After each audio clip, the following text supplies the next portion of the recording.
And the Drone Champions League, the World Championship for professional drone racing teams, returns with our next stop in our World Championship Challenge for 2019. Welcome to you wherever you're joining us, whether you're here in Vaduz in Liechtenstein or watching with us on YouTube and Facebook and TV. Good afternoon, good evening, wherever the world finds you.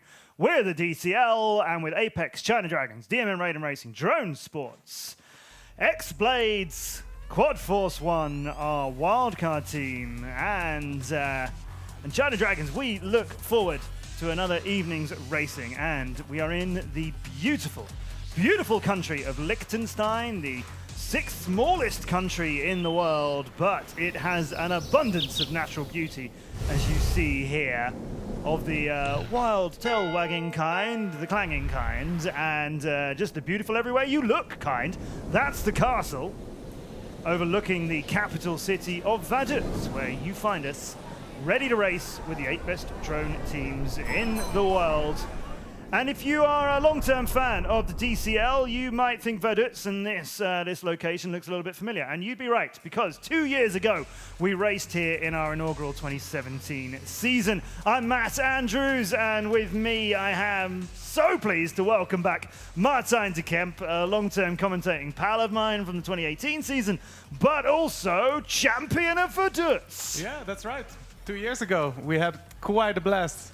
Yeah. It was absolutely amazing, and it's even better to be back here. Look at you there, a couple of years younger, but holding on to that trophy, and the other guys want to hold it, and you are not letting go. And then on the front of the podium with the champagne, who would it be?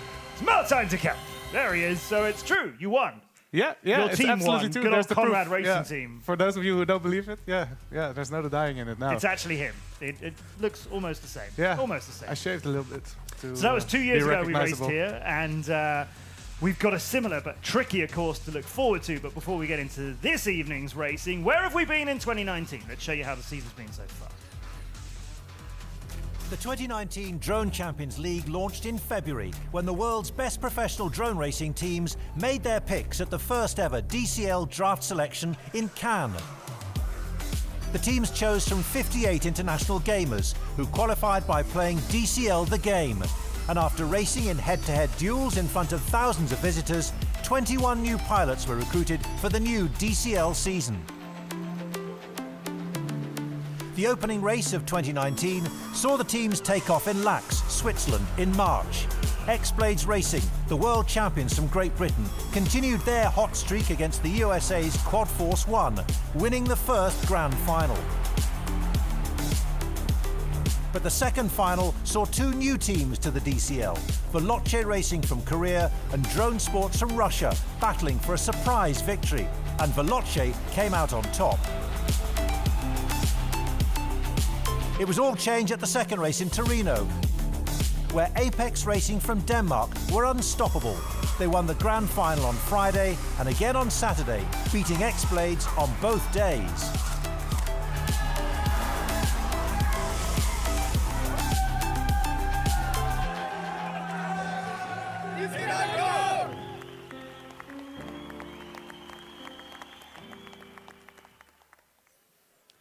And after our races earlier this year in Turin and before that Lax in Switzerland, as you can see, X-Blades Racing, our two-time world champions, are in the pole position they like the most, as they are headed up to maybe get a three-time title. They're in the lead, but not far behind. Apex Racing, after their back-to-back wins in Torino, getting 500 points there, made a big climb up the leaderboard. Vaduz Racing from Korea, not far behind in third. Big stories to come from them this evening. The Russians are there. The American team Quad Force One, who were runners-up in 2018, have had a shocking season so far. They will be the first to tell you it's not gone to plan, but we're looking forward to seeing whether they can turn that around this evening. China Dragons are there. DMM Raiden Racing, the only team with no points to have scored so far. They're here from Japan. And we have an eighth team, our wildcard team, made up of pilots who won out in the McDonald's Challenge, which we raced earlier on today. Now, X-Blades, they can actually win the entire championship. They can be crowned three-time world champions tomorrow. It's true. If it works in their way, they need to pick up maximum points across both races today and tomorrow, and they need their opponents, including Apex Racing in their hangar here, although it's all secret in there right now, They need Apex Racing to have a crash out this weekend and a few other teams. It's not only they have to score maximum points, but they need a few rivals to have a terrible weekend. So it is not likely that all those pieces will fall in place. Quad Force 1, they're locked away. It's all secret in there, isn't it? Here is the China Dragons tent. You can see some of their drones ready to fly. They're not flying until a much later quarterfinal. Roddy Chow, they're looking relaxed. That's good. We'll make our way along the pit lane. You may not have seen this before. If you've never joined us at previous race, you may not have seen our hangars and our pit lane. We wanted to bring it to you tonight. That's DMM Raiden Racing's Japanese tents. Yeah, this place was my home 2 years ago when I was flying. There's a lot of tinkering going on. Even in between the races, all the pilots have to make quick repairs, change propellers, charge their batteries, and that all happens in here. This is X-Blade's tent. You see some beautiful drones hanging there. These are probably the backup quads. It's kind of tidy, isn't it? I was chatting with Gary Kent earlier on. He said, how was he putting it? A tidy brain is a messy... I can't be sure how he meant that, but I think he meant the messy pit hanger that they had meant that he was tidy inside. Right. Okay, and there's Veloce, who we are going to be very excited to see. So how does all this come together? Let's explain the DCL. 8 teams with 4 pilots per team compete in all DCL races. 7 teams are permanent, battling for the World Championship. 1 wildcard team is selected for each event and competes for a single race win. Qualifying is a series of time trials on the simulator, DCL the game. The times set by each team decide the draw for the race, run through the real track over 3 rounds, quarterfinals, semi-finals and the grand final. In each round, 2 teams go head-to-head over 5 runs. Runs 1 to 4 are called single heats, 1 pilot against another. The winner of each heat earns 1 point for their team. Heat 5 is known as the big heat, where all 8 team pilots fly, 4 against 4. The winners receive 1 point, with bonus points if pilots from the same team finish in consecutive positions in the top 4. The teams also score finisher points for completing heats and training rounds. These are important because they decide the winner of a heat if 2 teams are level on the same number of points. The team with the most points after 5 runs advances to the next round. Or if it's the final round, they win the Drone Grand Prix. The top 5 teams score points on a sliding scale from 250 to 80. Each location stages 2 races, so pilots can double up on maximum attack. And the team with the most points at the end of the season is crowned world champions. So that's how the DCL works, but it's a very complex 3-dimensional sport with a lot of people watching behind the scenes to make sure it's all following these rules. Flying clean and fast is the dream in the Drone Champions League, but always following the rules. Rule 1. Teams design and build their own drones. Some parts are standard, but there are strict limits on weight, power, battery life and LED performance. Pilots have to wait for the green light before taking off. Start too soon and it's a red card, disqualification from the heat. If a drone doesn't start because of a technical problem, the pilot can use a spare. If that fails, it's a red card. Each airgate has to be passed in the correct order and in the right direction. If pilots miss a gate, they have to go back and try again before moving on to the next one. Continuing after missing a gate is a red card offence. If they crash, the pilots decide themselves if their drone is fit to continue. If all pilots crash in the heat, the one who flew furthest takes the point. The winner of the heat is the first drone through the Red Bull finish gate. The pilots are ranked according to their finishing times. Teams can protest during a heat if they feel a rule's been broken or wasn't applied correctly. If the chief judge upholds the protest, the team will get a rerun. If the case is rejected, no more protests are allowed. Penalty cards will be issued if rules are broken. A yellow card is a warning. 2 yellows add up to red and disqualification.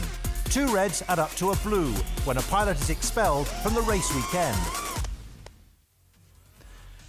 So that's how all of the DCL works. And to keep it all in check on our stage is Lucas Baumann, who's there to keep an eye on the pilots, but he's also their first port of call if they think a race needs to be rerun. And behind the scenes, there's a team of spotters watching all of the video that we will bring to you as our pilots fly first-person view.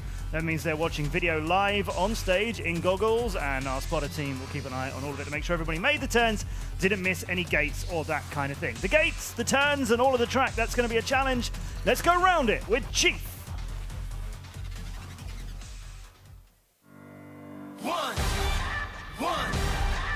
Yeah. How's it going, everybody? I'm Alex Campbell. Most of you may know me as Chief, and today we're here at the 2019 Liechtenstein Drone Champions League track. It looks absolutely insane, and I'm going to show it to you today. Come on, let's go take a look. So here we are at our first obstacle, the DCL hurdles. This is kind of a crazy obstacle because after we launch, we're going to be staying low through the first one, and when we get to the second one, we're going to be powering all the way over the top of it to launch ourselves to the McDonald's split S gate, which means we're going to go over the top, do a half a roll, pull, and exiting the McDonald's gate on the bottom side. So after we leave our McDonald's split S gate, we're going to come back into the DCL hurdle section, except this time doing it vice versa, low to high, going the opposite direction to avoid mid-airs. So after we come out of the second set of hurdles, we're going to make a hard left-hander around this tree here and make a big, powerful punch right up in between the buildings to gate 3, which is on top of a massive hill. We're going to be full throttle up to the Liechtenstein gate, hitting speeds of up to 120 kilometers an hour, coming back down the hill into a split S into the I-time gate, followed by a high-speed left-handed sweeper into a 180-degree turn to the backside of the Breitling gate, followed by a huge punch over the stage. Coming on to lap 2, we're going to do the exact same thing, except at the end of lap 2, we're going to come over the DCL stage for the last time into a high-speed dive into the Red Bull crash gate to complete our 2-lap race. Now, I mentioned earlier on that there's big stories coming. Here is your first. Take a look at the bottom. Unusual to start there on a qualifying table, but it's Veloce Racing with a time that, as you can see, is massively slower than everyone else because they deliberately threw qualifying. Yep. Veloce, our Korean team, put in bad qualifying times in DCL the game, which is where our qualifying takes place, in order, as the plan was, in order to go in the quarterfinals against the two-time reigning world champions X-Blades. They've done that on purpose, and they will meet them in quarterfinal number 2. They want to knock X-Blades out now. They want to stop X-Blades picking up any more points in these two in today's racing, and then send themselves on the way to getting a load more points in X-Blades. That is a ballsy strategy. Really, really, really ballsy. Yeah, and to be honest, that's what I love about this sport. Yeah. It worked out perfectly for them. We will have Drone Sports against DMM Raiden Racing in the first quarterfinal. That's our 4th and 5th seeds after qualifying. Later on, Quad Force 1 will race against McDonald's, the wildcard team, and Apex Challenge Dragons will round that off. Let's get into it then, ladies and gentlemen. It's race time here at the DCL. DMM Racing from Japan.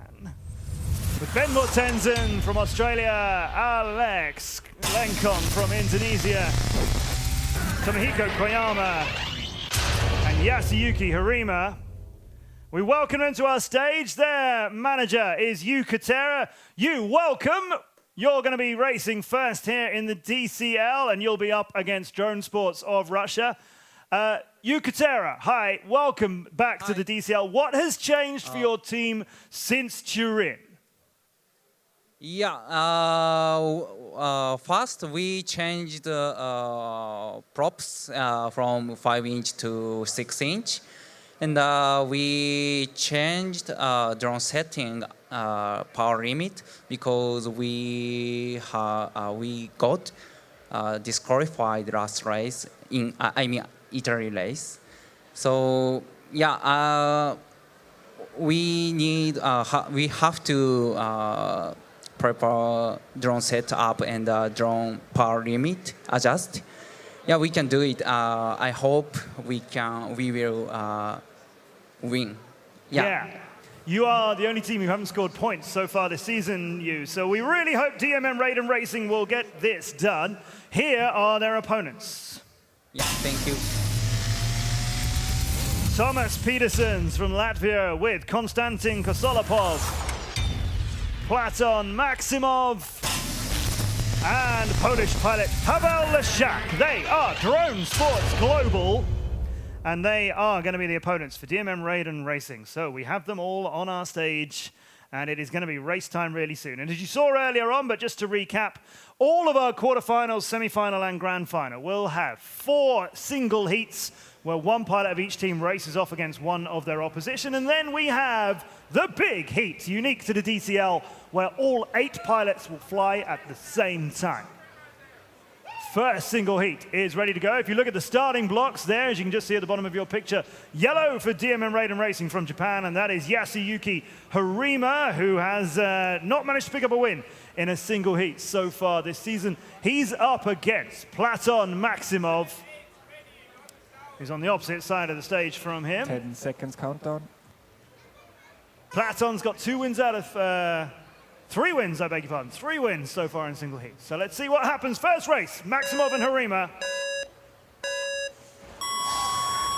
Maximov's red Russian drone has the early lead. Harima is straight into the hurdles and is wiped out. That is a quick but deadly start for Yasuyuki Harima. We're on board for the first time this evening. Platon Maximov is showing us a little bit of Vaduz, but he's been told that race is over, so the Red Bull finish gate is his.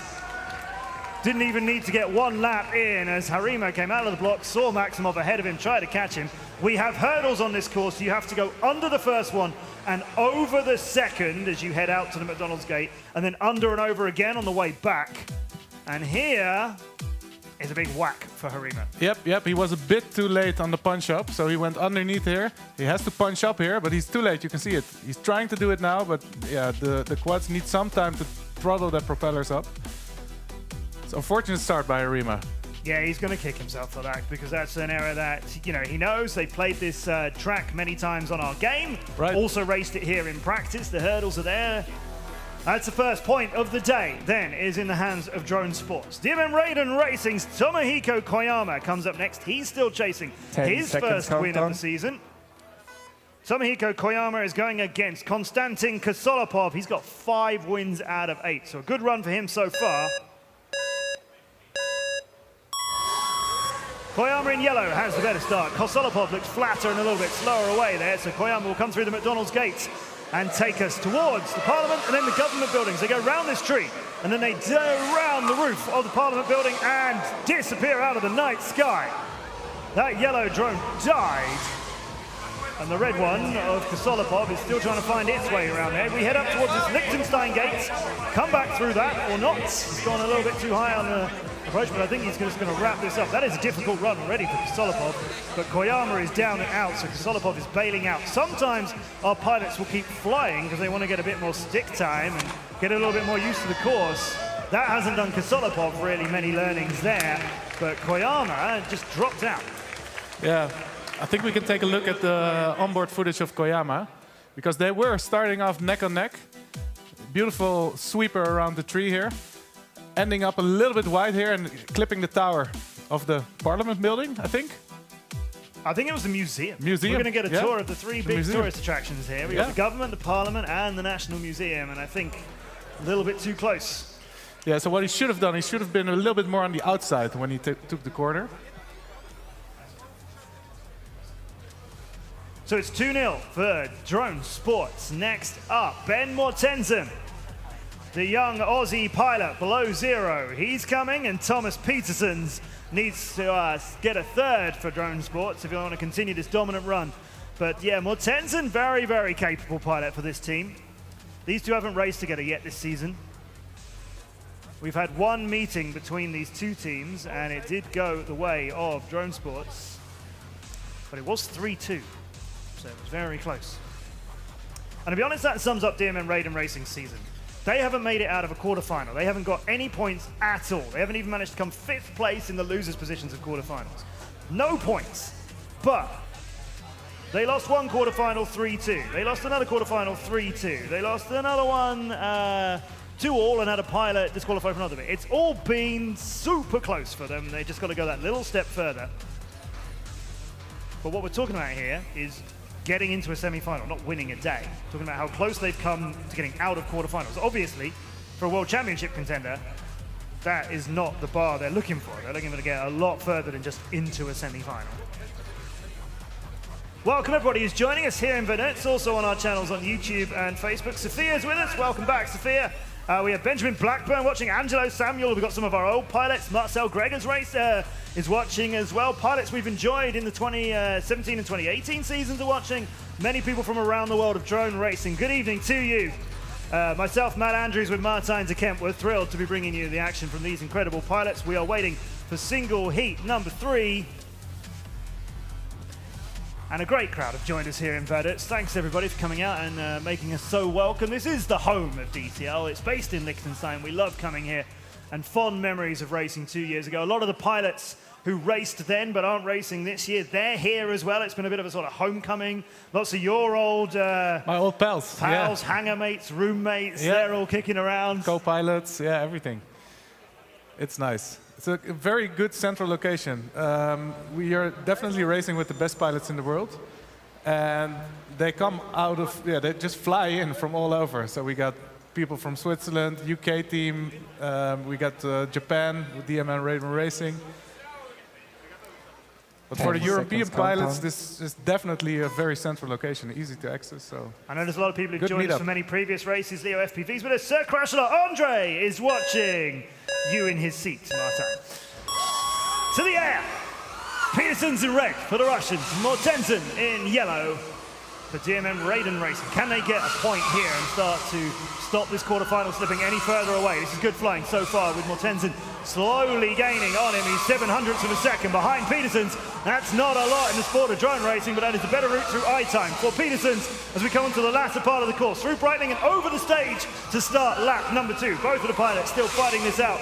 Peterson's pulled away a little bit on the straight there. He's made it through the McDonald's gate and he'll go around the tree on lap number 2. And Mortensen has slipped a little further behind, but he caught him here. Let's see if he can do it again. The gap now nearly 2/5 of a second, so it's opened up quite a lot. Peterson's through I-time. Mortensen still in this.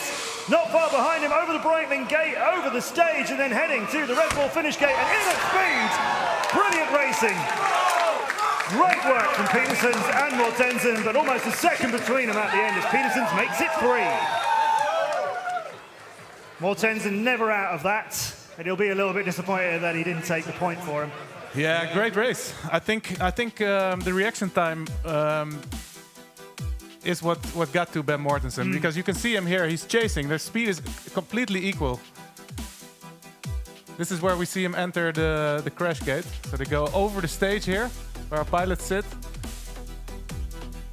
Very nice, right into the Red Bull crash gate. It's really hard to catch a pilot who doesn't make any mistakes. Great job. That was exciting stuff. That's only the third race of the evening. We got 35 of them. So if you're wondering, that's 3 heat points for drone sports over DMN Raiden Racing, and then the small number next to them, the 9 and the 6, that's finisher points. You get finisher points as a pilot by completing runs in training and in racing. And if there is a tie on heat points, then we use the finisher points to determine who goes through. So that's where it is. Drone sports have picked up 9 so far across everything. Let's go to single heat 4. Axel Mario, Christopher Lenkong in yellow, needs to get a point on the board for Raiden against Pavel Leshak. And we saw thrilling action from Lenkong in 2018, but so far this season in Turin, he had a little bit more of a difficult time of it, but he is brilliantly quick, as you see there. He's caught Leshak, gone under him, taken the lead from him as they make the way to the Liechtenstein turn, and Leshak won't let him go. It's 0.19 of a second between the two of them, and Lenkong stays out in front through I-time. Comes around the government building to the back of the stage, Breitling, and over it we go. It's not easy. It is a big climb. If you watch this track in 2017, it is the same layout, but the stage is about twice as high, so they really have to climb it up there. And Lenkong's into the big tree in the center of the square. Leshak will come through. Liechtenstein. Lenkong is trying to get his drone back in the air. I can see he's still got the goggles on stage. But Leshak is Lenkong is back in the air. He is flying again, but as you see here, Leshak is into the finish gates. That's another point. Lenkong comes very high over the stage. He's finding his way in now. You see him in the center of your picture as he spirals down, looks for it. That is a finisher point for the team, but they needed the heat point because they're now 4 behind. Yeah, Pavel Leshak was surprising me already during practice. Very, very good pilot. You can see Lenkong here on the inside. Actually, that tree is becoming harder and harder to see as the night falls. Yeah. Lenkong cutting it a little bit too tight there. He did manage to get his drone back up in the air, but yeah, the race was already pretty much over by then. So it's 4-0 to the Russians.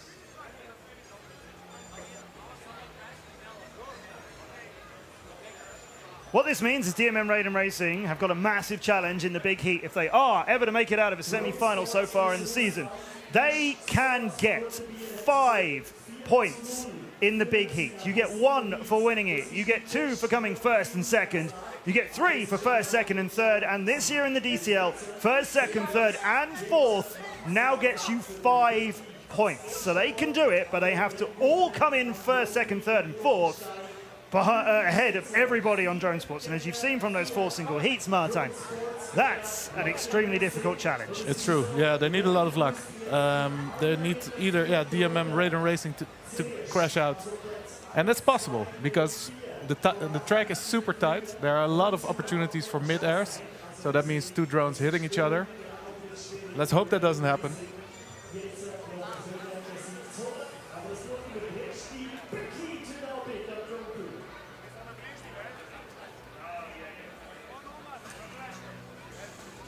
Drones are on the blocks then. Yellow side, DMM Raiden Racing on the left of it, and the right-hand side are Drone Sports from Russia. We put the fastest pilots of teams from qualifying times at the back. That's in the apex part of our little V on our start blocks.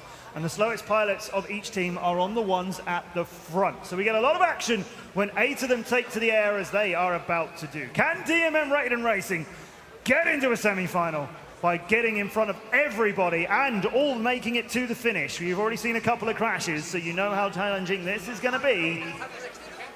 Well, they are very, very capable pilots.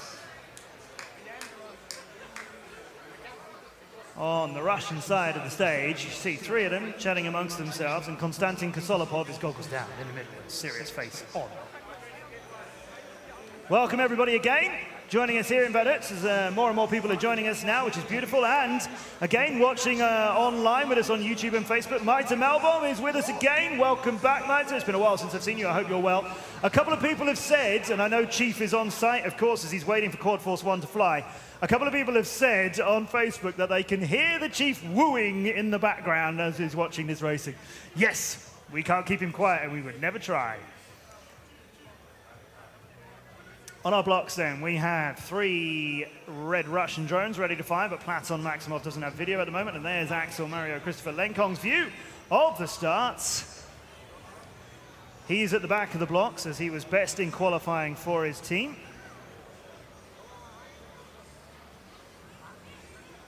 I really need to get it done here. I said DMM Raiden Racing have missed out on semi-finals by tiny margins. It's been 3-2, 3-2.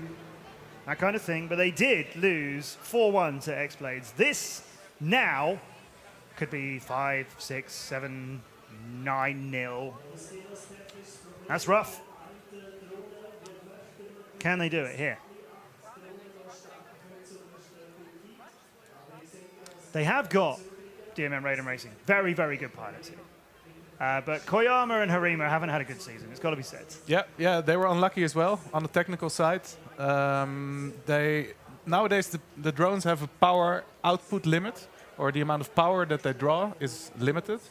But it's easy to go over that. If you go over that, they will read it all out. It happens here behind the scenes, and if you do, you get disqualified. That's what happened to I think maybe even 2 pilots of DMM Raiden Racing. I'm sure 1. So they were unlucky on the technical side. But the rules are there. So, you know, absolutely. Yes, unlucky, but yeah. But what I was chatting with Ben Mortensen's dad, who's here, he's always following around with his son. Right. And they were saying that this power limit has tripped them up before because they were safely under it, but then, you know, during a race or things happen, you might spike and go over it. Yeah. What they weren't sure was how under that power limit they were. So they have done a lot of numerical testing. Perfect. To work out whether they've been playing it, maybe on the other drones, too safe. Were they too below that power level? Exactly. So even when they were spiking, they still had room to spare. And if that's right, then push that power level harder. So they they're operating like that now. That's part of what you was talking about earlier on. And they've changed their props. Martin, just explain to us. He said they've gone from 5s to 6s. What does that really mean? What that really means is that the quad will become more stable, especially in corners. You can corner out faster. Also, it means that you can, it all depends on the type of prop you use, but you can also be more efficient. Yeah. Yeah. Can they do it? I mean, I'm willing them on, and I'm sure Me many too. people are. I know They've been everybody's really joining us. unlucky. Yeah. Yeah, it's huge though, because Drone Sports, the Russian team, these 4 brilliant pilots, they are the only team who have remained unchanged all season. It has been these 4 pilots every single time. Some teams have experimented with lineups different than others. We actually have 4 teams here who are identical to when we raced a few months ago in Turin, which is unheard of, having that many teams not swap one pilot out. But Drone Sports, it has always been these 4 guys: Maximov, Kosolopov, Petersons, and Leshak. And they've done, pretty well between them. They are currently in our leaderboard. They're 4th. They're on 520 points. We talk about Veloce wanting to win this season by knocking out X-Blades in the quarterfinals. Veloce are on 560. Drone Sports are on 520. They're in 4th place, but they're right up there. But their results have been mostly semi-finals based. They've only made it to 1 final, and that they lost to Veloce, so they haven't got an outright win yet this season. They've been in a few semi-finals. This is clearly a great opportunity for them to move up. If you win this, Drone Sports, you will race off against the winner of X-Blades and Veloce, which is quarterfinal 2. So, another big name to send out in this leaderboard for the World Championship. It's coming together. Now, we've got 7.5 pictures right now. Platon Maximov might be to help DMM Raiden Racing a little bit, because his Russian drone is not wanting to play. There's Ben's lack of video right now. That was there just a moment ago, but it's dropped. Yep. Yeah, there are some video issues going on. And the procedure that happens then is first we power cycle them. So that means we plug out the battery, replug it, and occasionally that helps. If that doesn't help, pilots are allowed to bring a backup quad. It has to be there, it has to be present, and their team owners are able to swap them out. Not sure if that's what's going on right now. It doesn't seem like it. It seems like we are going to miss out on Ben Mortensen in the big heat. That's a disaster, because that makes it a done deal.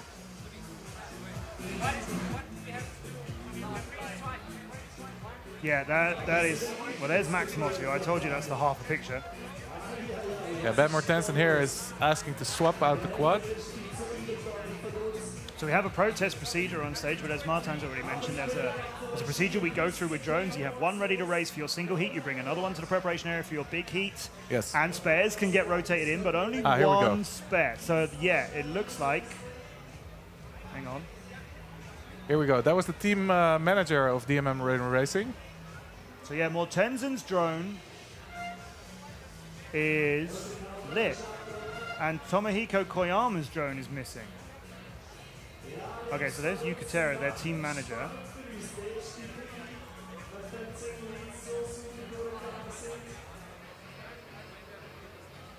Now, there is definitely a yellow... Oh, interestingly, there's a yellow block lit up on the wrong side of the stage.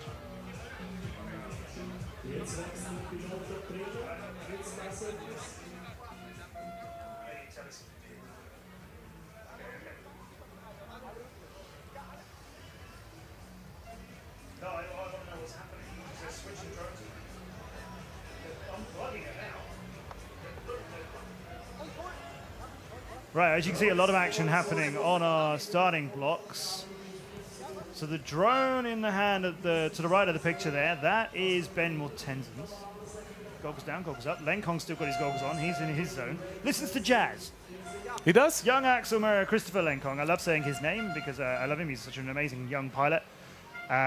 So I'll always go, all of his name. Axel Maria Christopher Lenkong. 15-year-old Axel listens to jazz. While flying. Yeah, I don't know what jazz. Let us know. What do you think he listens to? Or what do you listen to if you're a drone racer? Let us know. We're on Twitter, Drone Champions L. Everywhere else, you can find us at Drone Champions League, where they have all of the letters. Drone Champions League on Instagram, Facebook, and YouTube. Drone Champions L on Twitter. What do you listen to when you're flying? What drives you to fly and freestyle and anything else you might do with a drone? And let us know in the chat on YouTube and Facebook what works for you. There's the immersion wand. It's used to program the channels, so the video channels, to the drones. You can see that being redone now. Then they do an arm check. That means that we are allowed to power on the propellers. Double check if everything's working. So the connection between the drone and the radio transmitter is established. And then we should be ready to go soon. Okay, there's Ben. That's good to see. There he is.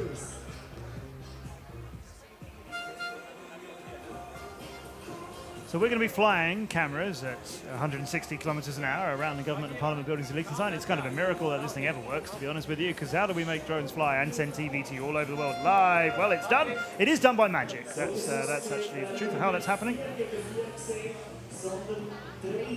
Smokey FPV listens to some gaming tunes. I can respect that. Smokey FPV is a gamer and esports host. I know what you're doing there. Some streaming music. I'm on with that. Carbon V wants to know who's blowing the horn. Yeah. Well, we're in Liechtenstein, surrounded by Good Switzerland question. and Austria and all these other countries. Horn blowing. That's Why the don't you thing. come over, Carbon? It's not that far from Belgium.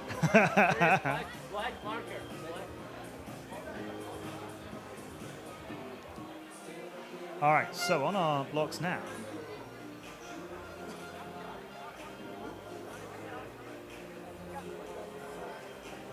Well, it's hard to judge. We're going to be honest.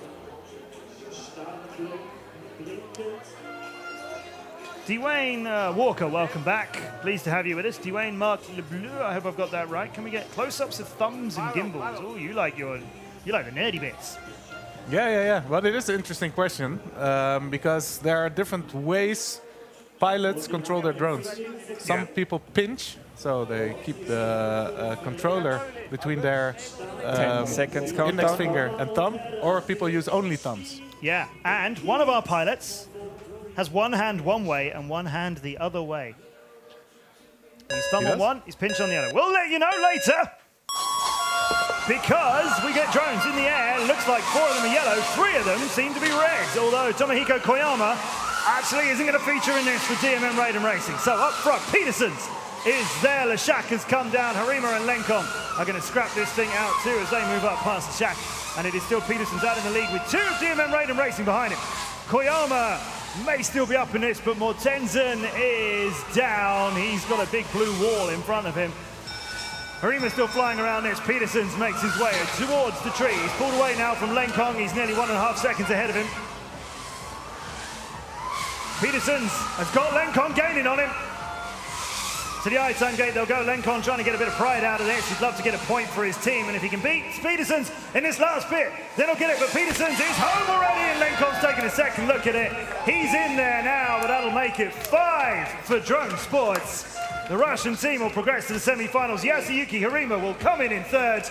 Koyama is down. We've got all sorts of broken picture from him, and the Russians no more. So, 5-0 for Drone Sports. Brilliant result for them.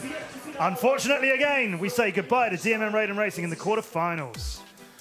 Yeah, so eventually Ben Mortensen, he did get a new drone, but as you can see there on the right hand of the screen, it fell off immediately. He was unable to continue. This is the Konstantin Kosalapov's view. Got close to that. Got very close to that. Very, very hard crash towards the DCL banner. Peterson's lifts his goggles and has a sigh of relief. The high fives are pretty clean on this team. They've done it enough times. Pilots do seem to struggle a bit with that up and over, or under and over actually. First they have to go underneath the DCL banner, then over it, and then return towards the McDonald's gate. And that's at the start. It's tricky. Out of the blocks on the start of lap 1. When you complete lap 1 and you go through the Breitling gate, then you rise up over the stage. Right, it becomes so even then more you've got to tricky. do that run of the hurdles again at the start of Exactly. lap 2, but you are starting from that elevated position above the stage rather than from the blocks. Yeah, so the first- dive is much steeper. Exactly. First, what you have to do is catch your fall pretty much. So throttle up, and once you're underneath the first DCL banner, throttle up even more. But it's very hard to judge. So we see that going wrong from time to time.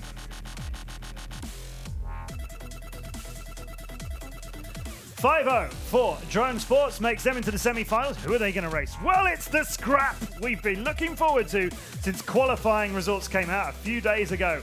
Reigning world champions, X-Blades. 3rd place in the season so far, Veloce. who have deliberately thrown qualifying in order to race them now. That's what they went for. X-Blades came top of the tree. Veloce's terrible qualifying times, and I'm saying terrible because they were intentionally bad, has meant that first versus eighth happens in quarterfinals too. That's X-Blades and Veloce. This is a real scrap coming. This is an absolute thriller. Veloce made a terrible mistake sending this up now. Should they have just played it straight, got maybe an easier, well, they would have had an easier quarterfinal in theory against anybody else, just on seeding. Should they have gone for an easier result by getting a better result in qualifying and then facing someone else, maybe X-Blades in the semis? This is what we're getting. Brett Collis, Gary Kent, Luke Bannister, and Kylian Rousseau from France. We welcome them back. It's X-Blades. And we have Richard on our stage. Richard, so possibly three-time world champions this weekend, but on the other side of the stage, the Koreans, they want to take you out now. How does that motivate you? Well, you know, we've got a huge amount of respect, of course, for Veloce. What an amazing set of talent on the stage right now. I mean, some of the fastest pilots in the world. So, yeah, very sides, interesting for them to go straight for P8 and us in P1. So it's do or die. You know, this is what we live for. We live to race, and I'm really proud of Dominic and all the pilots here. They're just going to keep it really cool, and let's see what happens. You're right, Richard. This is an incredible lineup of talent on our stage. Good luck to your team. Here are the Koreans.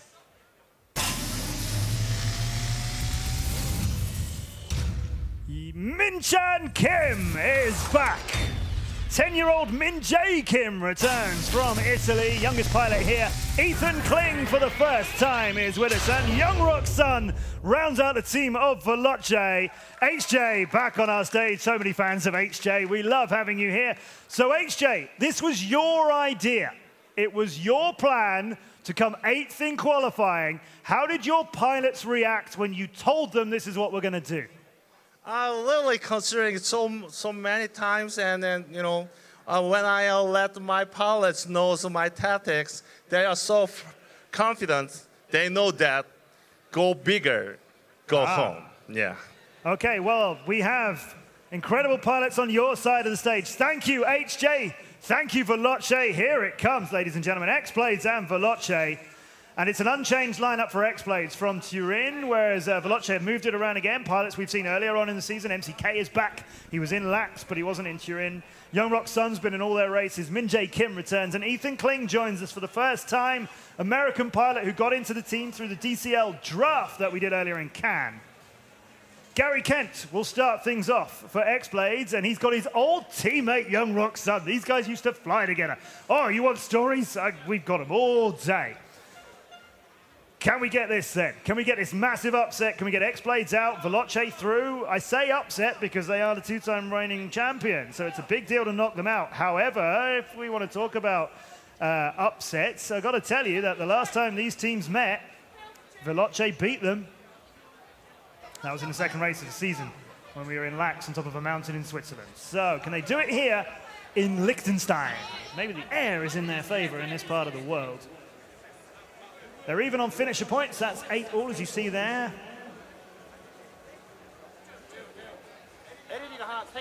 There's Young Rock's son. South Korean pilot. He is the only pilot this year undefeated in single heats. He has won every single heat he's raced this year. He is the... no, I beg your pardon. There are 2 pilots who are undefeated. The other one is MCK on the same team. But Young Rock's son has won 5 out of 5. He has the best records. Min-chan Kim's only raced 3, and he's won all of those. So Young Rock's son, 5 out of 5. Gary Kent has been in 10 single heats this year, twice as many. He's won 8 of them. Countdown. Pretty good record. So you want a 100% record? You look at Young Rock's son. You want a experience over more races record? You look at Gary Kent. You want a brilliant drone race? Watch the sky. Here we go with Kent and Young Rock's son. Son has the early lead on the right-hand side towards McDonald's gate. And Sun continues it now with Gary Kent behind him, much higher than him though, and he's past him. Sun looks like he's going to try and take him on the Parliament turn, and he does, out of Liechtenstein, and he's back in the lead. Kent went extremely wide coming out of the Liechtenstein gate and the Parliament turn, and Young Rock Sun went down as well. Picture is gone from both of those drones. That is a big crash for each of them. That is what's left of a Dragonfly. No, that's a Veloce drone, I beg your pardon. That's the pink and blue colors of Veloce. Yeah, and as we can see, there's no battery underneath it anymore. I don't think it was a mid-air, but that was quite hard to tell. I don't think it was a mid-air either. I saw Gary Kent coming out of the Liechtenstein gate. Let's take a look at it here. It's this turn. You can see Kent is already spiraling. Yeah, that looked a bit weird to me. I'm not sure what Young Rock Sun hit. I am sure what happened to Young Rock Sun because he hit the DCL banner. Ah, yes. And it seemed like Gary Kent hit something. It could also be a failsafe. It's that banner, isn't it? It's just the other side of it. That banner better be tough because we've already slammed 3 into there on the opposite directions.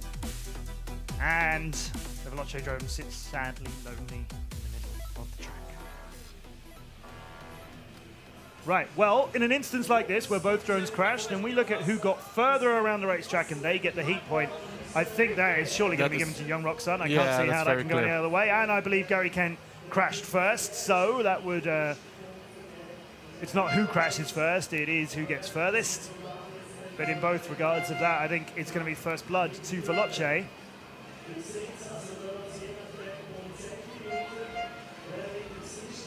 I think that's being left there for the moment in case measuring needs to be done, but I'm pretty sure we might just pick that up. That looks hard to repair. You can see that the back arm is broken.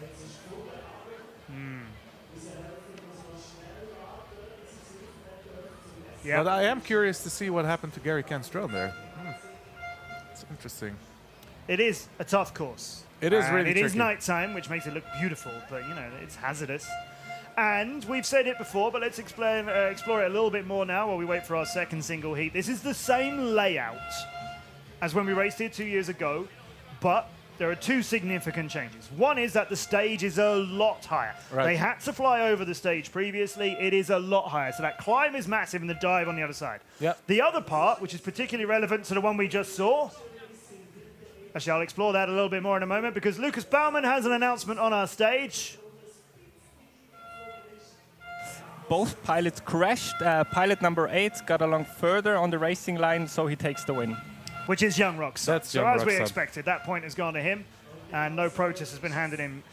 Just quickly then, just to go back, so you saw where Gary Kent crashed on that turn. We're not quite sure what it was he hit, but what we can tell you is that exit from the Liechtenstein gate on the hill as you head back towards us, that is a lot narrower than it was 2 years ago. The gap between those buildings has been taken up by scaffolding and things. It is much smaller. It's about a 3-meter gap that they have to fly through at high speed. 10 seconds countdown. Min Jae Kim comes back to us with Kilian Rousseau in light blue on the other side.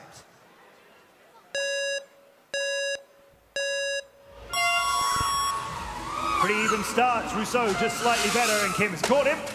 But he's hit the McDonald's gate on the way out, and that's a real shame for the young pilot. He is recovering that drone, though. It's back into the air, but it is a good chunk of a lap behind Kilian Rousseau, who's already made it out of that narrow bit we were talking about. Split S beautifully over right time around the government building, and he'll make his way to the Breitling gate, come up high over that difficult climb, and then the dive. You've got to go under the next hurdle, over the hurdle after that before you reach McDonald's, and under this one, and over the next as he's on his second lap. Meanwhile, Min Jae Kim is only just starting lap number 2, so he's almost half a lap behind. Kilian comes through Liechtenstein. That's the narrow bit.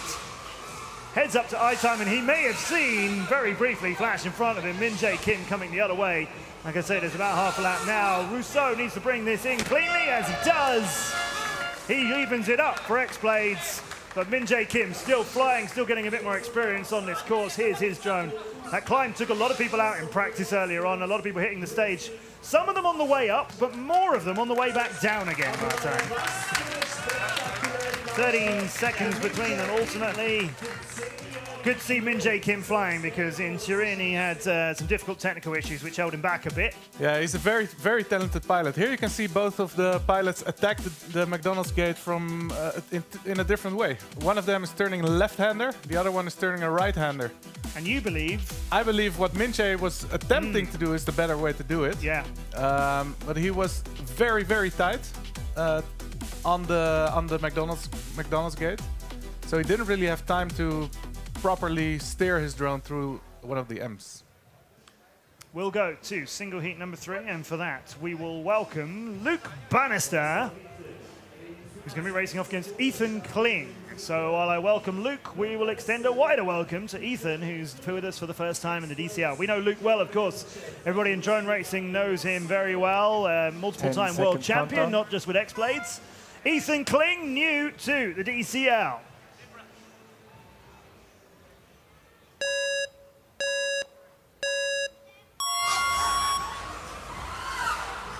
Bannister has the lead out of blocks, but Kling sort of looked like he was going to go through one side, took the other side, and is behind Bannister still. They'll make their way up to Liechtenstein Gate. This is nice and smooth from both of them. Kling now has dropped a long way behind now. His entry and approach to the Liechtenstein Gate has held him up by a long way, and Bannister starts to accelerate as we know he can do. This is the fast pilot you know so well. Banny UK is attacking this now. He's got that straight owned. Through McDonald's Gate, no problem there, and as he makes his way back, Kling is still heading towards McDonald's Gate. He's only just making his way through it now, so he is a long way behind as Bannister makes it to I-Time. Kling has just about made it to the Liechtenstein Gate. Over Breitling, over stage, into the Red Bull Crash Gate. No flipping around for Luke Bannister. He's taken that one cleanly.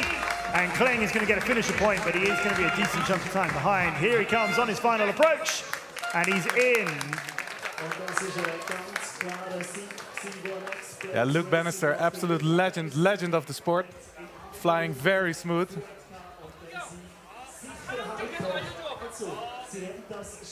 Bannister takes his team into the 2-1 lead over Veloce. So, yeah, let's go on board with Bannister for a while. You see him pre-cutting the corner, actually. Pre-cutting the corner means you steer your drone around it before the corner is actually there. That that pretty much enables you to get the shortest way around the corner. He just does it. Yeah, this guy. I'm speechless. okay, Yeah, I am. I will speech. If you are Veloce Racing and you think, okay, I want to put the chance of getting a point back against Brett Collis, previous pilot of the year, who would you put that drone controller in the hands of? How about MCK? 10 seconds countdown. Two of the best pilots in the world. Many people regard either of these as the best pilot in the world. We get it now. Brett Collis and MCK. Dead out of the blocks together. 0.34 reaction times both of them. We've seen quicker, but that was as close as they could be. And now let's see what happens as we make our way towards this tricky part of the course with the Liechtenstein Gate. Collis has to turn. Kim has mucked it up. He'll recover from that. But he's left a gap, and as you can see, he's not far behind, even though he did stall it and try and get it through there. Collis will accelerate onto lap number 2, and Kim needs to close this gap up. He's going to go under and over the hurdles. You see there, Brett comes out underneath him, and that gap is less than 1.5 seconds. Kim can do something about that against most pilots, but Collis is not going to make that easy for him. Collis through the Liechtenstein Gate. Kim has closed it by 3/10, and he looks like he's gaining on him here. Collis through I-Time. Kim is coming. Collis through Breitling. Kim is slower entry there. He's let Collis get away. Fantastic finish. Hardly anything in it at the end. 0.3 of a second at the end. Kim closed it by a second in very little track to do that. A thrilling race thanks to those guys. So pleased we see them race anytime we get to. That win is Collis's.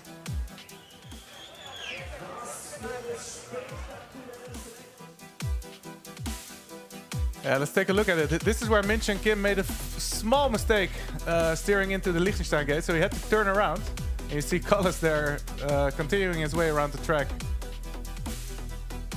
But actually, Minch and Kim was able to get super close again. This is where we see the difference in slow-mo in the crash gate. They were really close together. Really close, yeah. Kim managed to close that gap massively, and it did not look like Brett was playing it safe. It did not look like Collis was holding anything back as he went over the stage. Kim devoured that last part of the track. Yeah. And Brett is one of the most consistent pilots I think we've had over the last seasons in DCL. Here's a wonderful crowd who've joined us here, and seeing X-Blades put 3-1 over Veloce, having been behind him at the beginning. So, Veloce's plan: stop X-Blades now, cause them to score no points today. slow down their hold on the World Championship, stop them winning it on tomorrow's race. If they win today's and tomorrow's, they could win this whole thing. Veloce's plan. So far, they've given it a good fight, but it's slipping, isn't it? It is. Welcome everybody joining us. Mark Heiniger's joining us. The British Drone Racing Association loves Brett Collis. Many people do. They're with us on Facebook. Andy Marakillian's with us. Domer FPV. Hello, Andy. Did I say you were Pilot of the Year last year? You're paying attention, aren't you, Andy? 10 Yes. second countdown. You picked up a ton of wins last year, but when I said Pilot of the Year 2017, I meant Mr. Collis. So, I'm glad you're paying attention to what I'm saying. That's nice. Thank you. Here's the big heat. Veloce need first and second at least, but after the McDonald's gate, some drones go flying in different directions. Blue and purple ones up front in the fight. It's Collis and Kim again. Rousseau wants some. Kim and Collis. Kim has the lead. Collis is behind him. Rousseau is in there as well. Youngrock's Sun has crashed. Min-Jae Kim has got a lot of work to do to catch up from a long way behind now, where it looks like Veloce will get one, but they need two. And a lot of X-Blaze pilots are between Kim and Kim. But MCK showing us what he can do on this course around Parliament. Heading towards the I-Time gate. He's pulled a long way ahead of everybody else now. Nobody on X-Blaze is coming close to him. Gary's a long way behind. Luke's a long way behind. MCK home. Brilliant time of 43.79. But Bannister makes it just 1 point for the Koreans as he's come in second. You come in first, you get one, which is what Min-Chan Kim does. You need a drone to come in second to pick up two. That one's from the other team. That means X-Blades go through to the semi-finals, and Veloce's big plan has failed. They're out in the quarterfinals. It has backfired. They may leave here today with nothing. So the master plan of Veloce didn't pay off eventually. Min-Chan Kim was absolutely destroying the track, taking the first place.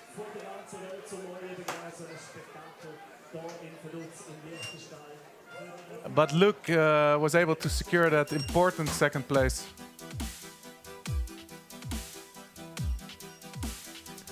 So what happened then is that Veloce got 1 point, but they were down 3-1.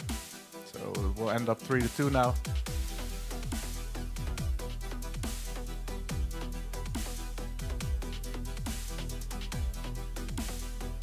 Young Roxanne struggling his way through those corners and hitting the banner again. As the evening settles, it's getting harder and harder to see those obstacles. So it's very important that the pilots are aware. Let's have a word with Next Blades.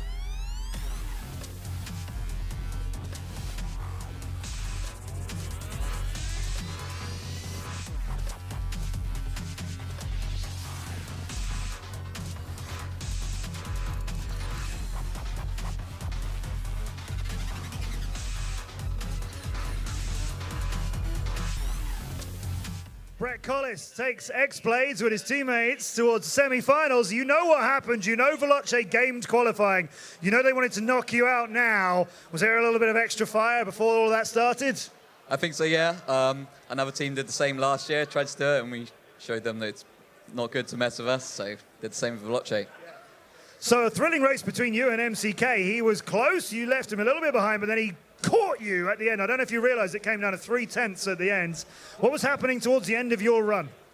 I mean, you never push too much if you've got a bit of a lead. I didn't want to mess up the crash gate. That's something that I've done before, and I don't intend to do it again. But yeah, I could hear him screaming. Like, I knew where I was, and I could hear his quad coming around the back as well. So I'm like, make sure I get it in. But it doesn't matter whether you're in by like 3/10 or whatever. That's the point. It's good on. So you get a little bit of an insight there that our pilots are so aware of what's going on. Brett, congratulations. Semi-finals.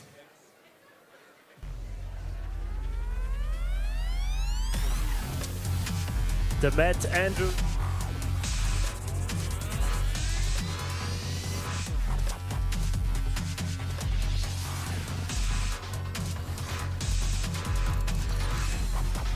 Smiling Brett Collis. This was one of the most anticipated races here today. There's a lot of talking and trash talking going on between the teams. in preparation, also in practice this afternoon. You can see the relief from X-Blaze there. It's not easy beating the Koreans. So they made their way to the semifinals. And they're going to face Drone Sports from Russia. There you have it. Drone Sports made it through to the semifinals. X-Blaze Racing also made it through to the semifinals. And next up, I believe, we have Quad Force 1 against McDonald's Drone Team, followed by Apex Racing against China Dragons to decide who the next team in the semifinals will be. Yeah, the winners of those will meet in semi-final number 2, and we will see Drone Sports and X-Blaze fight it out later on. Oh, thrilling stuff. It's very interesting hearing Brett explain there. He could hear MCK coming. Yeah. I love that. All right, next quarterfinal. Let's bring you some more action from Vaduz. It's the Americans, Alex Campbell with Evan Turner, Soren Anderson, and Corey Ibanez, the Americans of Quad Force 1. Preston Garrison is leading them out this weekend. Welcome back, Preston.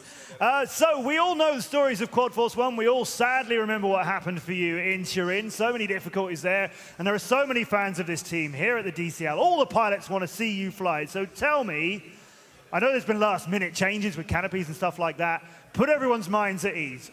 Are you going to fight it out today? We got all these quads fixed, and we're going to make sure we make it quite a show. All right, so we'll look forward to seeing what the Americans do. Good luck, Preston. Their opponents are our wildcard team for today. That's confident Evan Turner. He's going to deal with Raphael Strahl, Pascal Lugenbuhl, Michael Isler, and Seraphin Strahl. They are the McDonald's drone team. Some of these pilots you will remember from when we previously had a McDonald's team. They were the wildcard team in Lax at the start of the season. 8 pilots qualified by playing DCL's video game. That's DCL the game in McDonald's restaurants. The best pilots with qualifying times in game were invited to join us in Lax, where they raced for real on our course, and the best of those raced in our World Championship. It's happened again today. These are the 4 pilots who did best. We're going to race off first with Alex Campbell, and he is going to take on Michael Isler.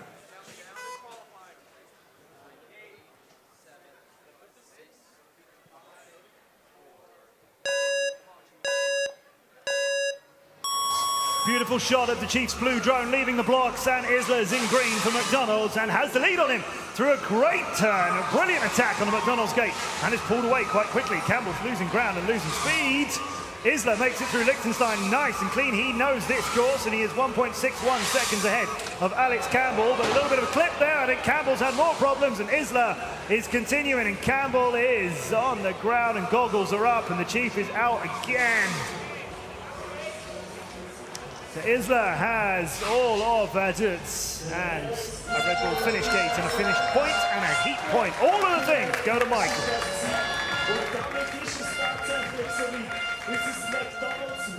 Very happy, Michael. I was looking at the FPV feed of Alex. He was also struggling to see the DCL banner. That's where it went wrong. Not the best video, yes. He missed the corner there. He had to cut left right after the building. He didn't do it, so he wanted to turn around and then clipped into the metal DCL banner. He can't be more confident, Alex Campbell. He's so positive. Whenever they have problems, you talk to him, he's always positive. I love that about him. But I love his flying too. McDonald's drone team are 1 up, and Soren Anderson will deal with Seraphin Strahl in his first race of the DCL. He's Raphael Strahl's brother. Seraphin was one of the 8 pilots who qualified for the finals in Lax, but in that McDonald's challenge, he didn't manage to make it into the top 4, so he managed the team instead of flying.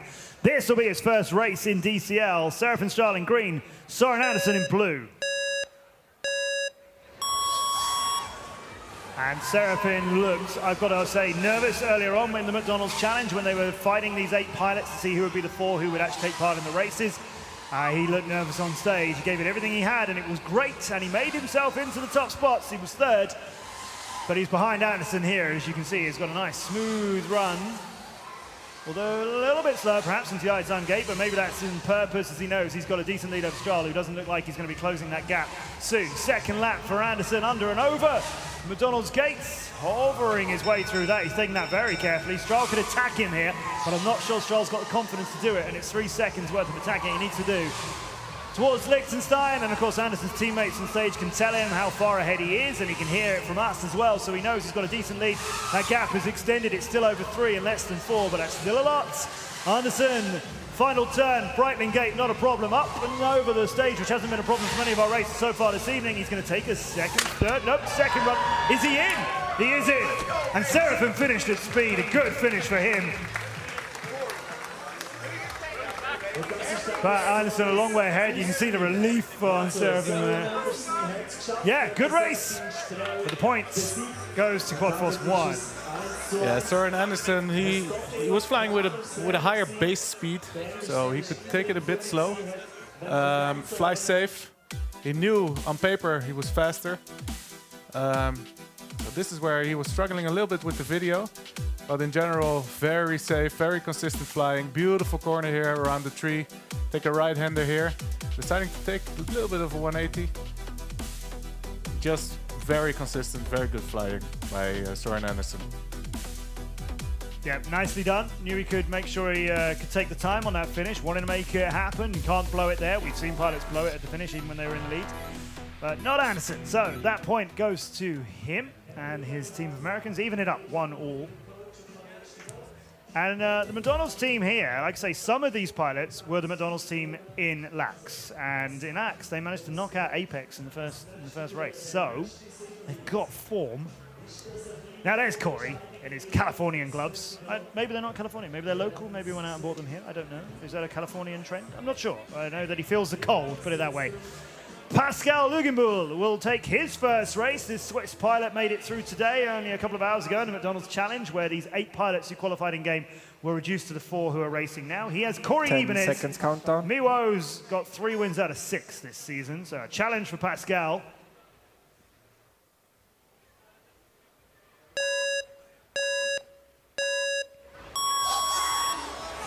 Pretty close start for both of them. Pascal slightly better. Corey's already got him on the McDonald's turn. Let's see what they can do. The drones, of course, may have performance difference as well. But Luginbull's taken him on that turn. He's handed it back as Ibanez made a much tighter little drop over the Liechtenstein gates. But this could be a really good fight between these two. It might come down to the gates as Luginbull's passed him again. I'm loving this. I hope you are as well. Over the stage, Ibanez takes the lead back again. I guess the straight line speed of the American quads is to be expected better than a wildcard team. But Luginbull is showing that he's got the skills here. He's closing out on Ibanez again. This is where Ibanez beat him earlier on. He's got him now, but Luginbull's not that far behind. It says half a second, but it looks a lot closer than that. As these two are changing around, Luginbull is into the wall. Luginbull goes in hard and has crashed. And Ibanez is home, and we're getting a protest from Preston Garrison anyway. Corey's not happy about something, but he's got the heat point. He did, yeah. I could see it on the screen. There was, I think, a little bit of a failsafe.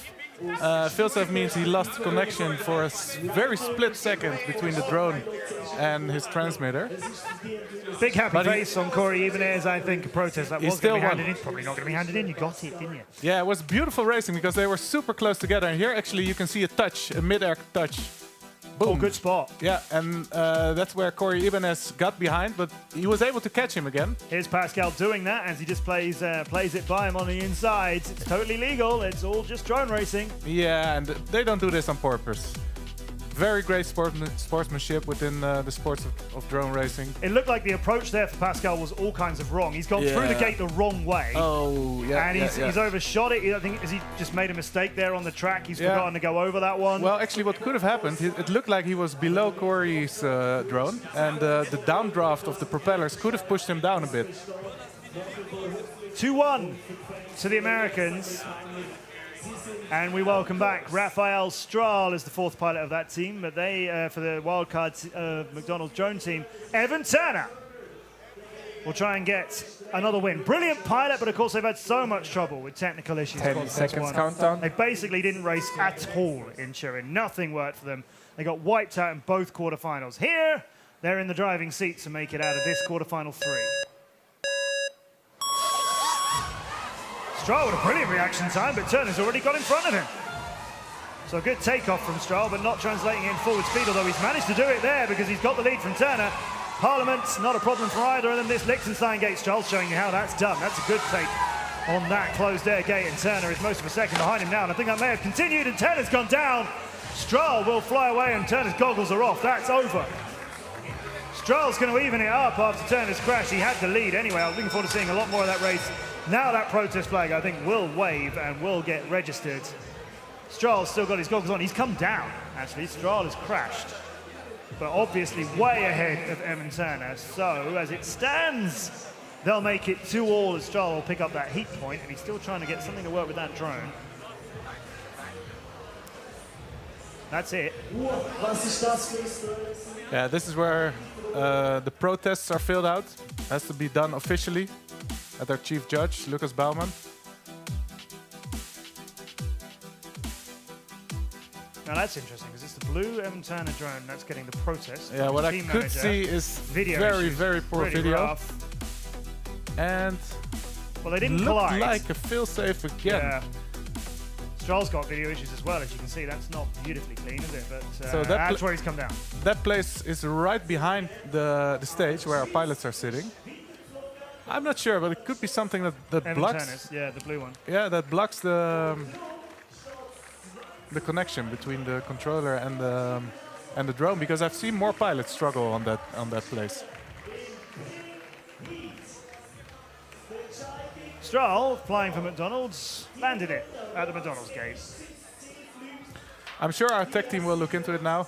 Lucas Sort it Baumann all on out. our stage will tell us about the protest.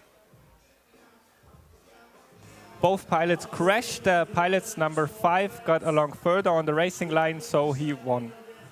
That's Rafael Stroll, so the point stands. It does.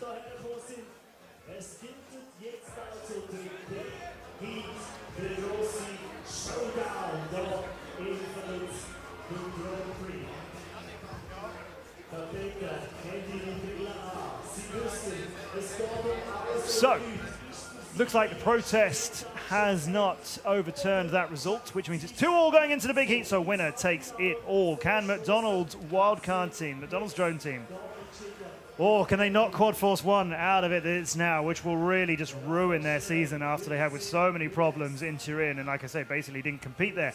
Or can Quad Force 1 beat them now and go to the semi-finals and start fixing their position on the leaderboard to something a bit higher up? Let us know in the chat whether you're joining us on YouTube, on Facebook, who you think can get this done. Are we seeing Quad Force 1 go through, or are we seeing countdown. the McDonald's drone team take another big scalp as they did in Lax? Here it comes. All 8 drones to the air.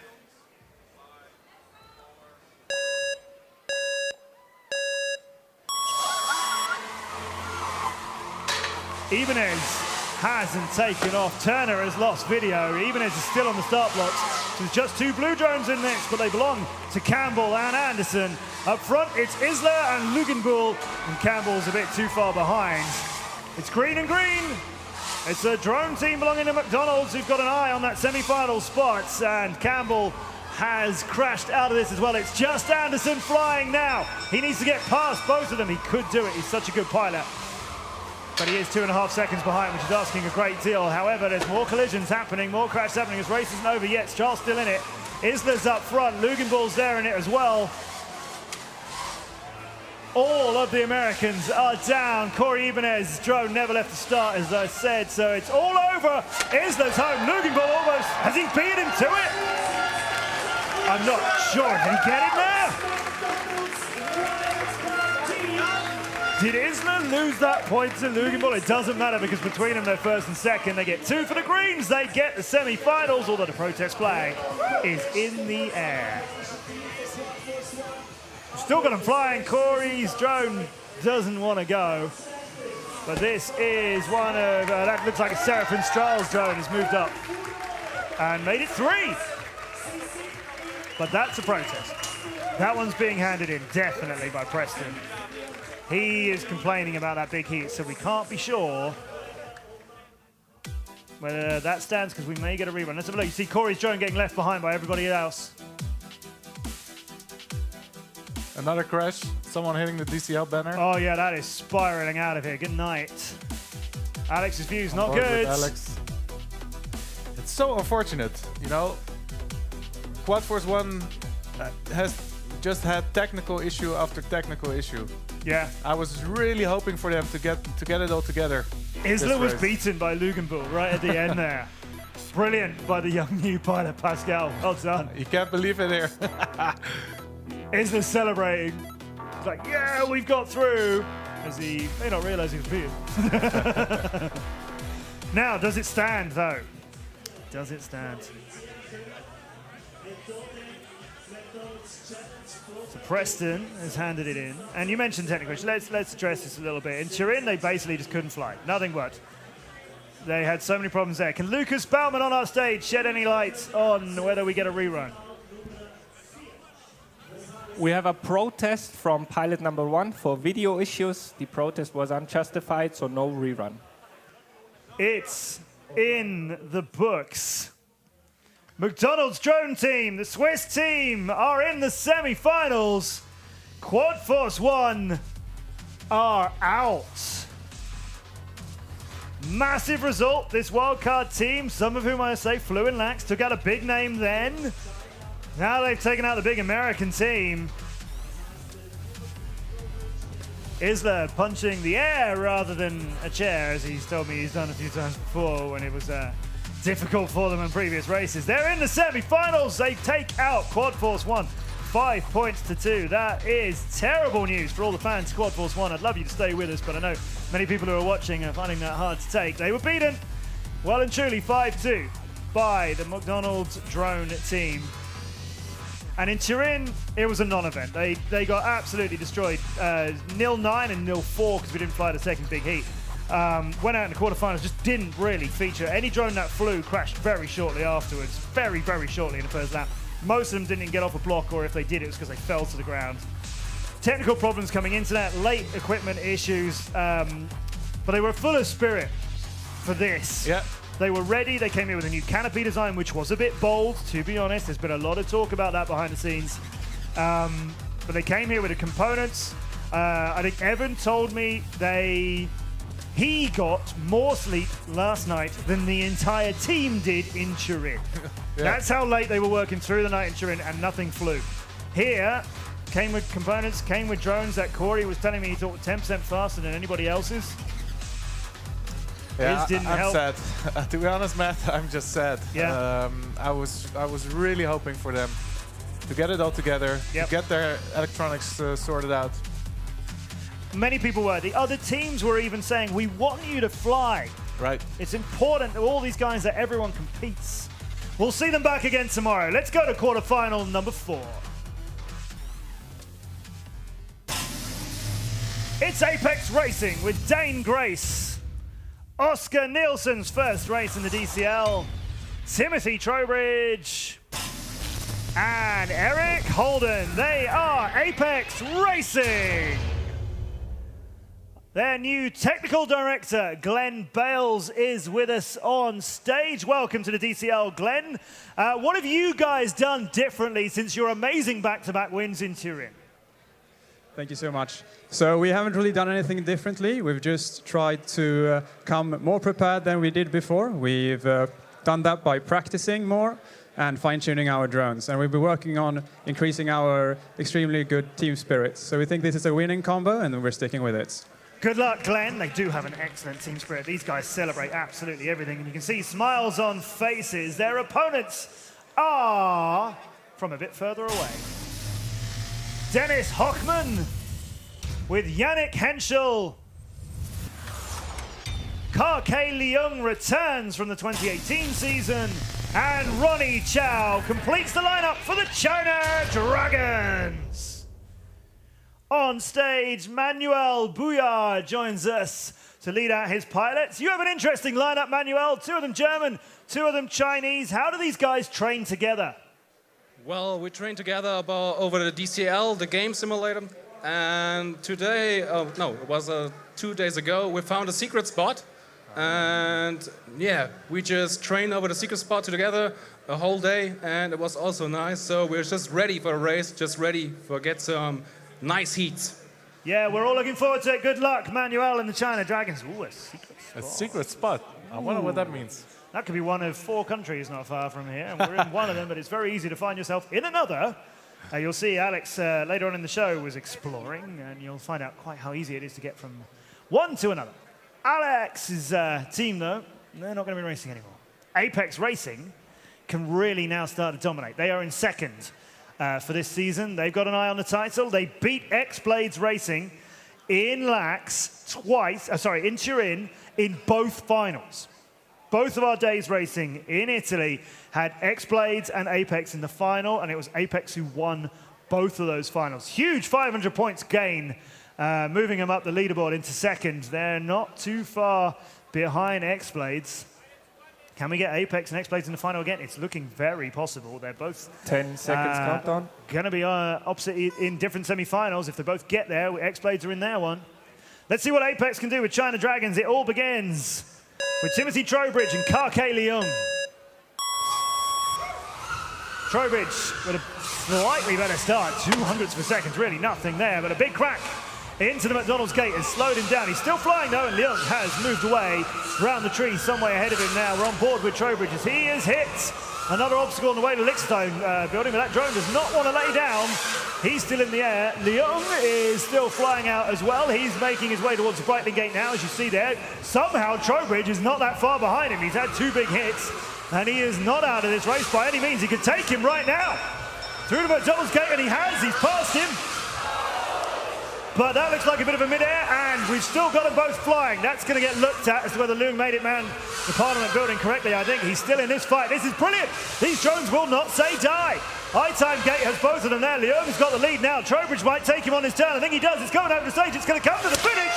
Trowbridge makes it. Absolutely brilliant racing.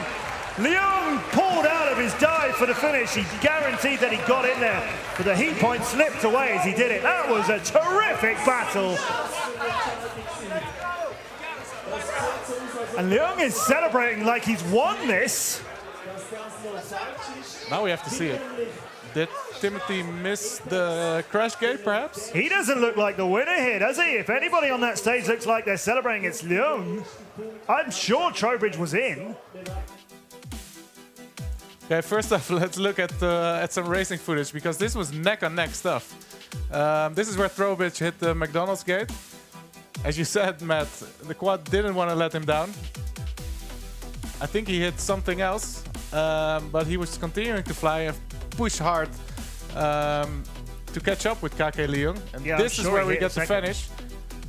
He was definitely first. Ah, no, we're not getting. Yeah, he's going to he's going to not crash, but he's going to clip something again around here. There's Trowbridge coming over the stage. Is he? He's not in, is he? Oh, he has not made it home. And Leung's pull out of that has worked. As Trowbridge did get in there, but behind him after he bounced it off the bottom of the crash gate, he's been there before. Yeah. He's been there with China opposition before. He's been there in Scimitar when we raced at the Great Wall of China. That happened there. Kake Leung takes the first point for the China Dragons.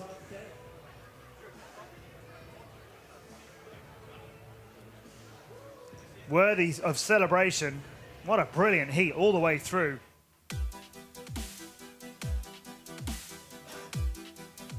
Let's take another look at it. Trowbridge's approach to the finish. Gunning for the Red Bull crash gate. It looked like he had it, didn't it? Everything about that looked like it would go in. Oh my God. And if you've seen previous races, this crash gate joined us in Turin for the first time, but prior to that, it was a lot harder to enter. I think as he took the goggles off, he thought he'd definitely come in second. That's why the elation burst out of him. Okay, well, we will see Dane Grace, 18-year-old pilot from Copenhagen. 4 wins out of 7 single heats this year. Countdown. And he has Rondo. That's Ronnie Chow of China Dragons.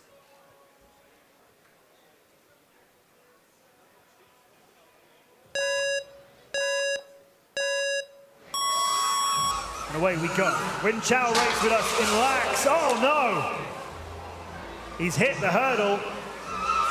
And he has spun horribly into the netting, and that is going to stay there. I think it's sort of on its side on the ground.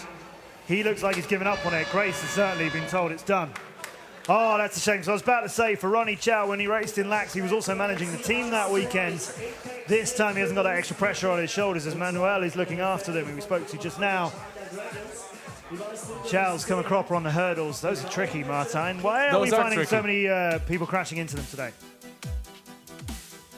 They are, first of all, they are hard to see, but maneuvering your drone up and down while you also punch and pitch your quad forward, it's not an easy thing to do.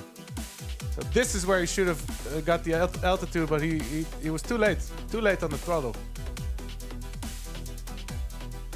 Dane handed a point really there.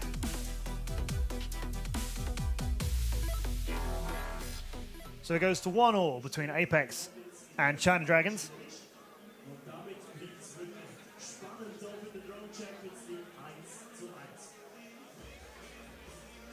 We'll take Oscar Nielsen's first race in the DCL. Welcome, Oscar. Thrilled to see what he can bring to us. He's a fantastic pilot, more than capable of putting points on the board here. He has Yannick Henschel from Germany and the China Dragons to race off against. Oscar's the FAI Junior World Champion after the finals in December last year. He's also the Swedish champion. He's raced with Eric Holden before, and Glenn, their technical director, designs frames. He knows his stuff. Reigning Junior World Champion, Oscar Nielsen.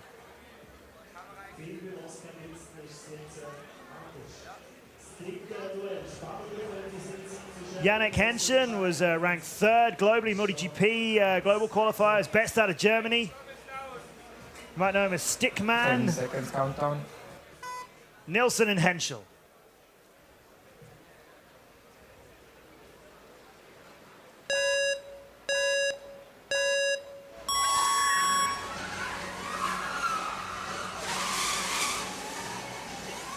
Henschel has the lead after McDonald's turn and towards the tree. He's got Nielsen behind him. Around Parliament, this is all very clean and tidy so far. Nielsen started to attack a little bit there. It's 0.3 of a second behind I-time gates. Henschel looks like he's pulled away slightly. We'll find out as we make it to the McDonald's split, where Henschel has got a decent lead over the hurdles, and Nielsen's approach to McDonald's gate from the other side is costly. He's down, and he is attempting to recover it, but as you see, Henschel's already through Liechtenstein, and Nielsen's back in the air.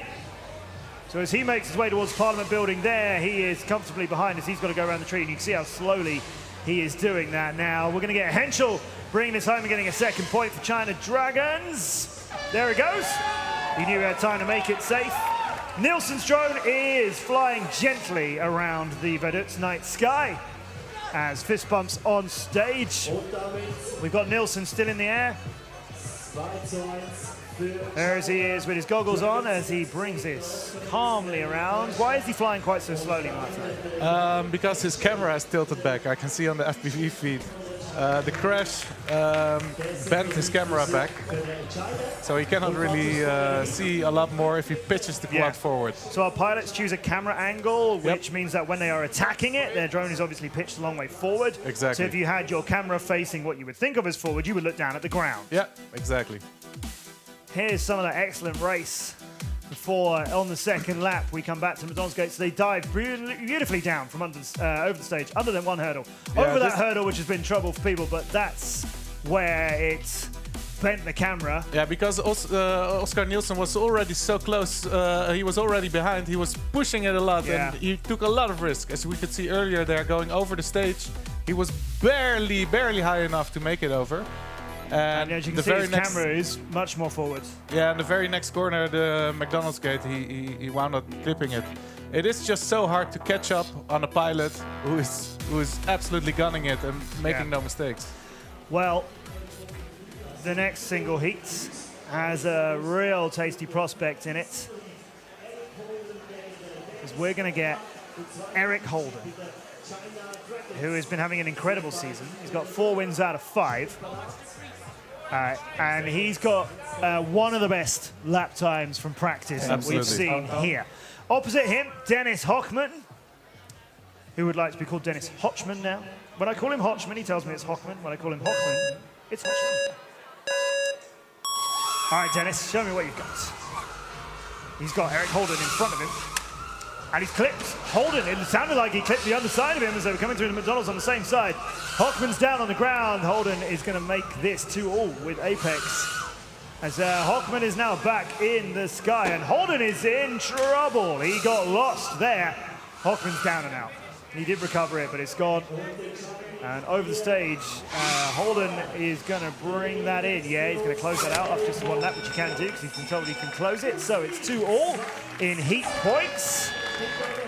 I've seen happier faces on Eric Holden. That's serious game time, isn't it? Eric Holden, I was really impressed with him during practice. One of the smoothest pilots here. I heard that he's practicing a lot on simulator. Up to 6 hours a day, if you can believe it or not. I do. I do believe it. It shows. And Hochman here, unlucky. Not making his way through the McDonald's gate on the inside. It is a tough gate, actually. When I was flying here 2 years ago, we didn't have it. It would be something I would definitely struggle with myself. You have to make last-minute decisions, you know, take the left one, take the right one. Sometimes you just don't line up your quad properly, end up banging it to the side or banging on the middle. It's 2-all, Matt. It's 2-all. Apex on 660 points. X-Blades are on 840, so 180 points ahead of him. Apex cannot afford to lose this big heat to China Dragons. Because if they come out of this without many points, then that is a problem. X-Blades are already in the semi-finals. Apex need to be in theirs. China Dragons, meanwhile, have 200 points. They are languishing a long way down our leaderboards. They'd love to repeat what they managed to do when they were in Turin. That was the first time they made it into a semi-final. China Dragons have gone out in all of the quarterfinals beforehand. But these teams haven't raced off against each other yet.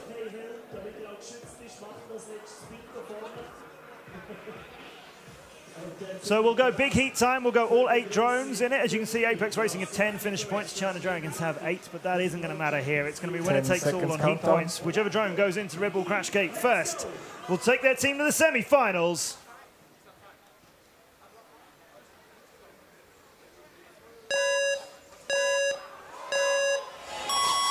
And that's an early start for Dennis Hochman. That's an unusual mistake from him. He's disqualified. Karke Leung is perhaps not featuring in this. He's got terrible video pictures. He's not going to try and get the point for China Dragons, which means it's looking much more promising for Apex as 1, 2, and 3 are all whites. Holden Grace and Trowbridge are out in front, and it looks like all of China Dragons' hopes have come to a horrible end because none of them are flying. Big heats will get maybe 3 points for Apex. 1 would do. Holden's through the Liechtenstein gate. Grace is through it now. Trowbridge is just approaching it. This is going to be Eric Holden showing you a little bit of what he can do. Over the stage and to the finish. He is in a time of 45.47. That's a great time. Grace coming home for 2. Timothy Trowbridge makes it 3. Nielsen was out of this some time ago. And here comes the happy faces of Apex. They are always celebrating every little bit of their journey. It got a little bit serious earlier on. They're into the semi-finals. As expected, Eric Holden took the win. Great pilot, but there was a bit of a weird thing going on. Dennis Hochman, he left the starting blocks a bit early. There we can see it. It's before the green light went on. He was already hovering around. He noticed that he made a mistake. Decided to put his quad down and not interfere with the rest of the pilots. Ronnie Chow there, clipping the side of a building. Yannick Henschel, yeah, the entire team of China Dragons was wiped out and crashed. Take the corner too wide. We see a lot of people do that. it's pretty much the same as car racing. You know, you have to enter a corner wide. In the middle of your corner, you want to be as tight as possible so that you have the space to exit it with speed again.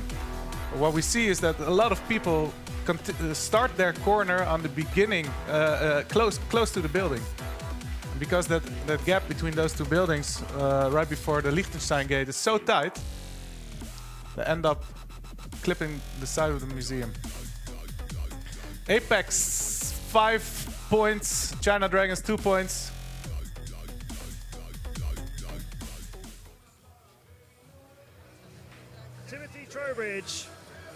Timothy Trowbridge joins me here on stage with Apex in the semi-finals. You were just saying, getting used to this. Yeah, I'm starting to like this. Went through the quarters again, and we're ready in the semis. Your single heat was a great scrap. I know you'll watch that one back and maybe enjoy watching it with Kake Leung. The point went to him, though, after your finish. What happened right at the end? Yeah, I like it. At the McDonald's gate, I made a small mistake, then managed actually to catch up, but then screwed up again at the finish gate, just hit it on the bottom instead of going in. And yeah, so he won that one. That drone would not say die. It took a couple of hits along the way around, but you still closed it right up. It was all yours until that last bit. X-Blades, going to ask you about X-Blades. Of course, you used to race with them. They're in semi-final 1. You're in semi-final 2. In our last 2 races in Turin, you both met in the finals. Both times, you won both of them. Is it coming again? Sure think so. I mean, we're going to beat McDonald's, I think, and hopefully X-Blades will make it to the finals as well. Hopefully. You want them to get to the finals? Don't you want them out in the semis and score less points? We race whatever we can. It's a little bit tasty as well. Bring it on. You heard him. Timothy wants to bring it on. X-Blades and Apex. We may get that final again. What we know is Apex are in the semis. Congratulations.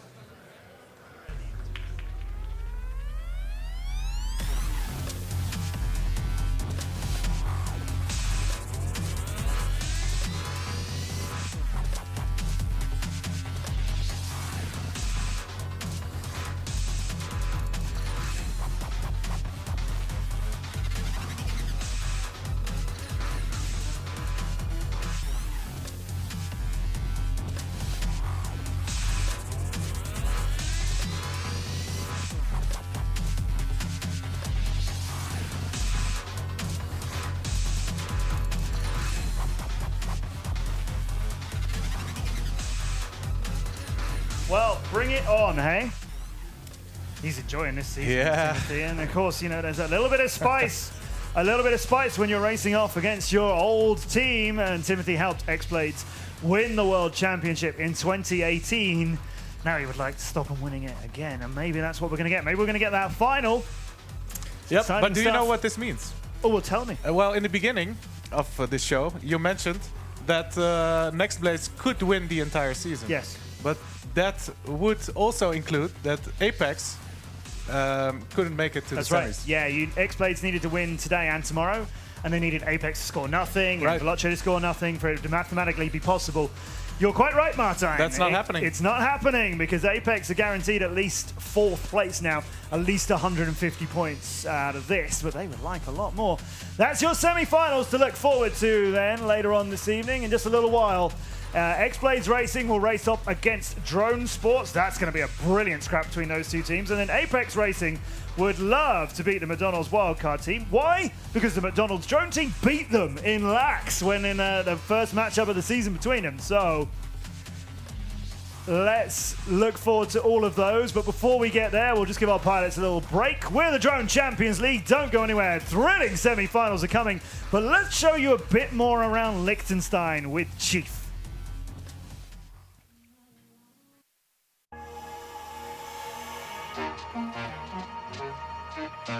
How's it going, everybody? I'm Alex Campbell. Most of you know me as Chief, and today I'm standing here in Switzerland, headed to the race in Vaduz, Liechtenstein, and they just told me that the way to get there is across this crazy little bridge. So we're here to check it out and fly our Drone Champions League drone through it. Come with me.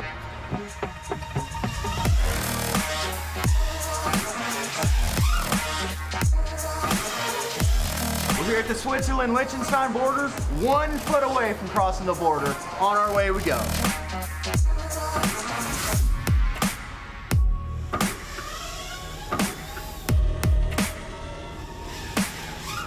So here's the castle we saw from the bottom of the mountain. We've made it up here, fellas. It's beautiful up here. Serene, peaceful. I bet you could see for miles off this hilltop. This is so neat. Liechtenstein is incredible. There's so much stuff in a small part, I can't believe it. You go from green rolling fields to snow-capped peaks of the mountains, and I can't believe it's so beautiful here.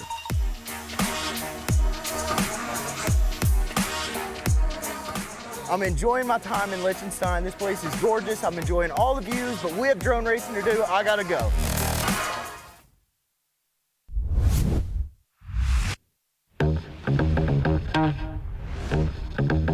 I think the biggest similarities when driving electrics are, of course, the instant power and very fast acceleration, just like drones. When I'm drone racing, everything's going slower. I'm more focused. I can't really focus when I'm karting because I'm moving around physically. I think I'm gonna stick to drone racing. This is my first time doing go-kart. It was very intense, very fun. Much more G-force. Took a lot of strength in your arms. I don't know, like I had the lead for a long time, but Eric actually overtook me in the last lap. Thrilling new sound. Game begin. Yeah, there's no competition at all between drone and cars, because drones are just so much faster in acceleration and turning. Let the drum beats go. Play this.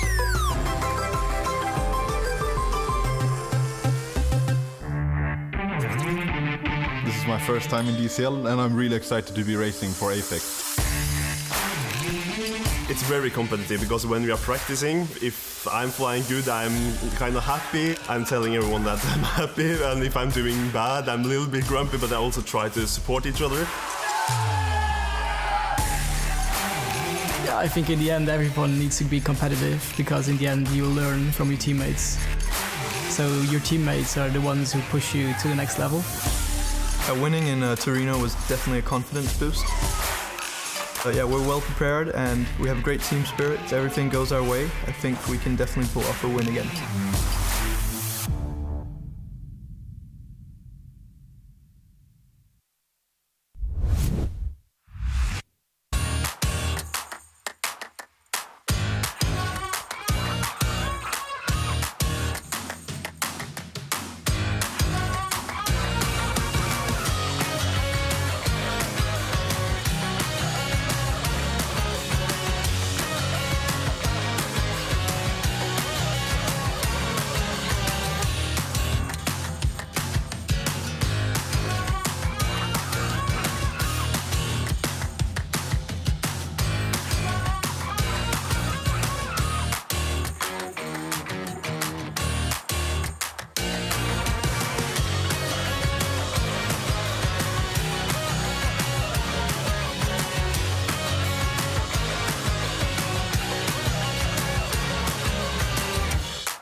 semi-finals will have X-Blades Racing, the two-time reigning world champions from the UK, against the Russians of Drone Sports, and then Apex Racing later from Denmark will take on the Swiss McDonald's drone team.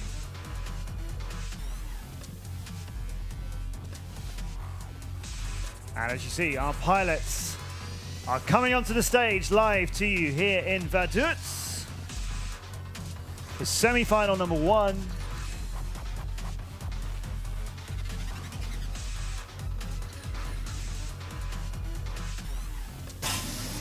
Oh, so let's have some more with Brett Collis, with Gary Kent, with Luke Bannister, and Killian Rousseau. It's X-Blades again.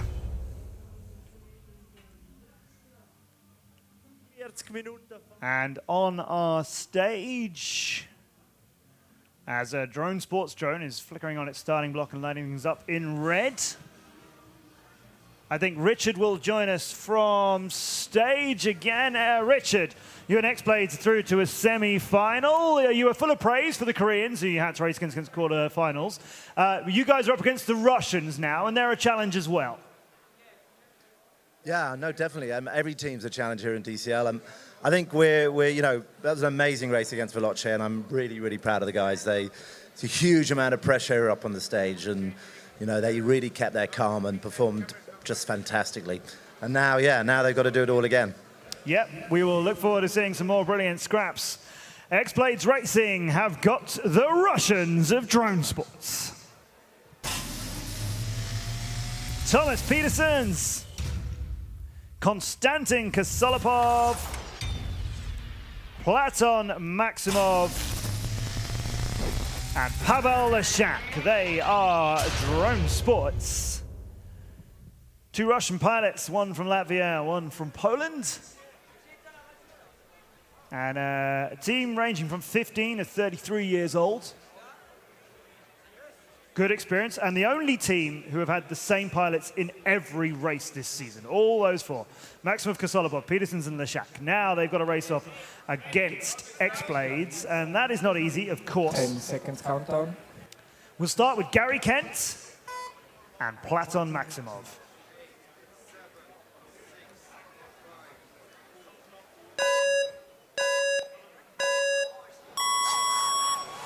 Kent is away. Maximov is struggling with picture. He's got it into the air. And Kent will see him go over the hurdle as Kent goes under it. It's under and over outwards and under and over back again.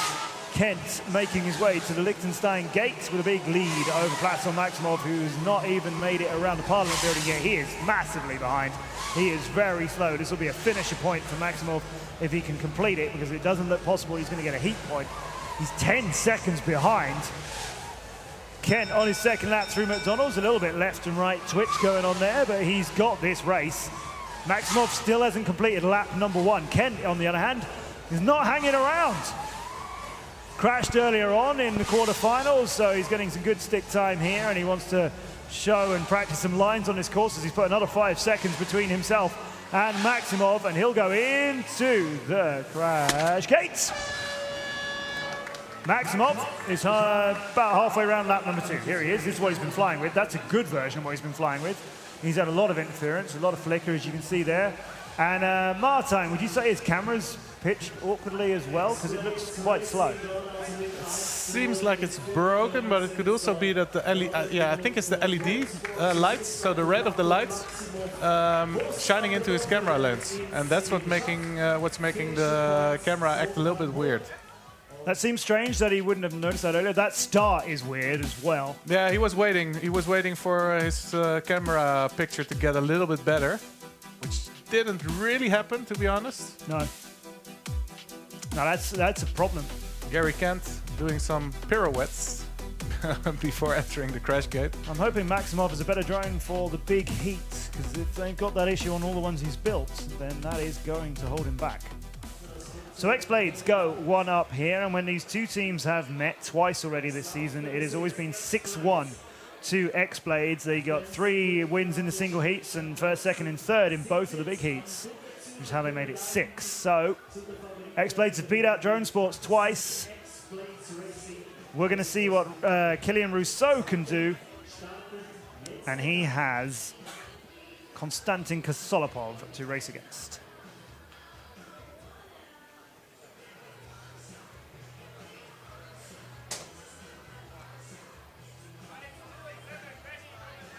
You see the individual pilots 10 seconds finisher countdown. points there next to their heat points. It's pretty even all the way down. That's a strangely twitchy picture for Kosolopov. He's going to fight Rousseau with that. So, good pitch forward. Kosolopov is quite an aggressive, fast pilot. He's very, very good. But he is out of this picture at the moment, isn't he? It's Kylian Rousseau, 14-year-old Dark X of France, is coming around the government building now, and Kosolopov is way behind. Yeah, it's 11 seconds. And that gap is growing for sure. Rousseau will continue on this. Don't tell me that Drone Sports have got this problem with multiple drones. Kosolopov isn't suffering from the same LED issue, to be fair. We can look at his video.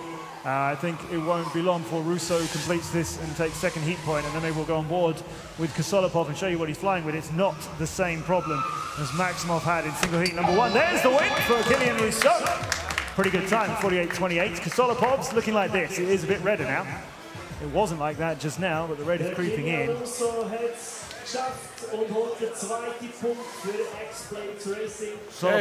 is going to make that turn.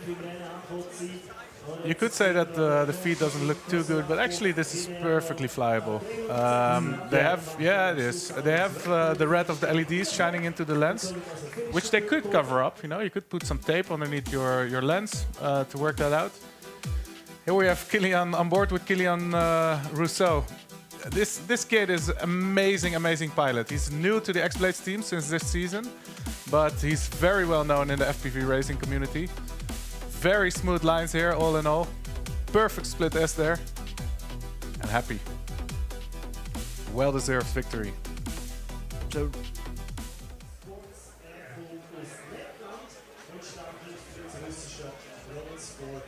all right, we're having a party time here in Vaduz, and X-Blades will be enjoying this. As Martin correctly worked out earlier on, I don't think they can secure the World Championship when Apex are picking up points, when Drone Sports are picking up points. Yep. They managed to see off Veloce earlier on in that quarterfinal gamble by the Koreans. But Apex will come away with something, Drone Sports will come away with something, and so X-Blades Championship will have to wait until our last stop of the season. Let's see what happens between Bannister and Petersons. Happy-looking Thomas Petersons from Latvia. Tope, as you may know him. 10 seconds countdown. 8th in the FAI World Championships in China, 5th in the FAI World Standings. Luke Bannister's got a lot of firsts to his name. Petersons, aggressive pitch. And he's flying, his LEDs aren't with him. He kind of left them behind. He left his starting block so quickly, I think they might still stat on there as the rest of the drone carried on without them. Bannister has got his hands full, hasn't he, as he's dropped behind even further, 69 hundredths per second. Petersons is blitzing around here and causing his LEDs to flicker back into light. Oh, that's a calamity there. What a shame for Petersons. Bannister had a real race, but he's got a real heat point. That was going to be a real fight for him, and I know Bannister, as many people do who follow drone racing, you've all seen him, I'm sure. You know he can close that gap down, but Petersons was not going to let him. And we're starting to win. Ooh, when it comes to impacts of the hurdle, maybe there's a collective team decision by all the pilots that if we hit it enough times, it won't be a problem later. So far, the hurdle still hangs. Yeah, the hurdle's going to win. Thomas Petersons has a really aggressive pitch on the camera, so it's almost impossible for him to pitch back up. You could see it from the start. He almost clipped the ground when he took off. He was on an all or nothing strategy, and unfortunately for him, it was nothing. It was thrilling to watch, though. Absolutely. Very, very different styles on these two pilots as well, because Luke is known for his smooth and flowy style. Yep. Might not look the fastest, but he is definitely one of the fastest. Pavelos and Collision. as we're getting Pavelos FPV, Collision FPV. Poland against Reading. Because we're going to have Pavel Leszak, and there's so much support for Pavel with us online. I see all these fans on YouTube and Facebook are joining us here on our channel, Drone Champions League. Thank you for watching us. There's a lot of support for Pavel. A lot of support for Killian as well. People asking how old he is. Someone says he turned 4 last week. Leo, that's not quite right. There's a bit missing from that. 14. Wasn't last week, though, I don't think. I think he was 14 when I saw him in Italy. Collis and Leszak, Brett and Pavel. Oh, Pavel, you're going to break a lot of hearts there. That's an early crash out for him, and that drone's done. It's 4-0 for X-Blades. Terrible for the Russian teams. Terrible for these pilots. X-Blades so dominant here. Drone Sports really being left behind now in semi-final 1.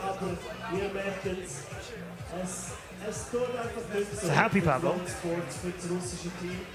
But the writing's on the wall for semi-final number 1. Yeah, the Russians knew they were up against a very, very tough pilot team of pilots in X-Blades. They decided to go very hard out of the starting blocks. A bit too aggressive, I'd say. They were tight around the McDonald's gate, but the tighter you are around the McDonald's gate, the harder you make it actually for yourself. It's your preferred line, isn't it, that side? It is, that is true, absolutely. But I say he had to be a little bit more outside. Yeah. So you can just swoop your way in. So we're in that position that no team wants to find themselves in. They're 4-0 down in reds, which means they've got to come in first, second, third, and fourth. They need all of it. All have to finish, and all of them have to be in front of blue ones. Unless the blue ones don't finish. You know what I mean. Meanwhile, they're fixing the DCL banner of death.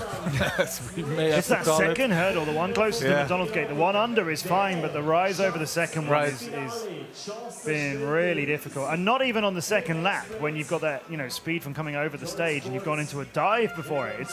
It's quite often on the first lap coming from the blocks. So as you see, it's been all X-Blades across those single heats, 1 to 4.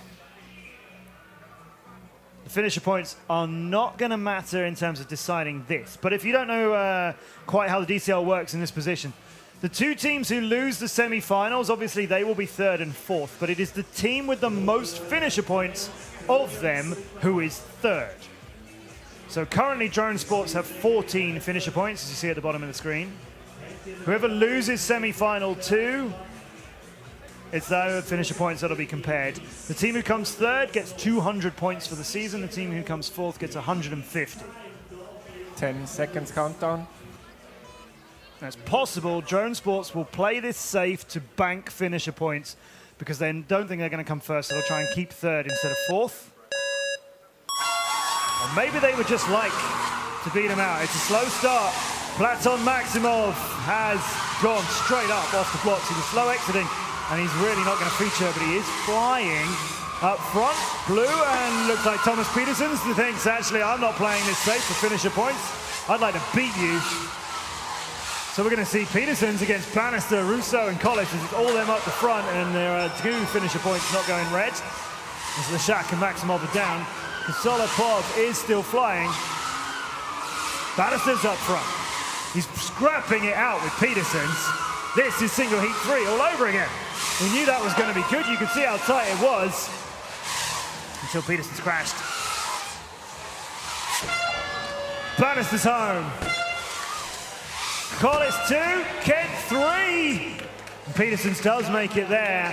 Kosolopov is coming over the stage now. He's having a swoop around. He's going to clean up his finish. He's going to get there. So he does finish. Peterson's going to get reviewed, but it really is immaterial at this stage as X-Blades go 1, 2, 3.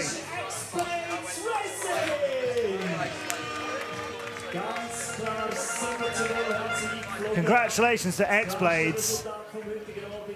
Another grand final for them. It's where we have Luke Bannister explaining what just happened. He almost hit one of the DCL banners. That's what got him a bit into trouble. Afterwards, I think Lashak overtook him, but with an amazing split S around the I-time gate, he could overtake Lashak again. This is where he does it. You see the red drone in front of him, but perfectly executed split S there. Very tight cornering here for Luke Bannister. Ending up first to hit the Red Bull crash gate. That's where we see Lashak in third place, the first red drone. Which makes it 7-0. 7-0, I should say, for X-Blades. Our first finalist of the day.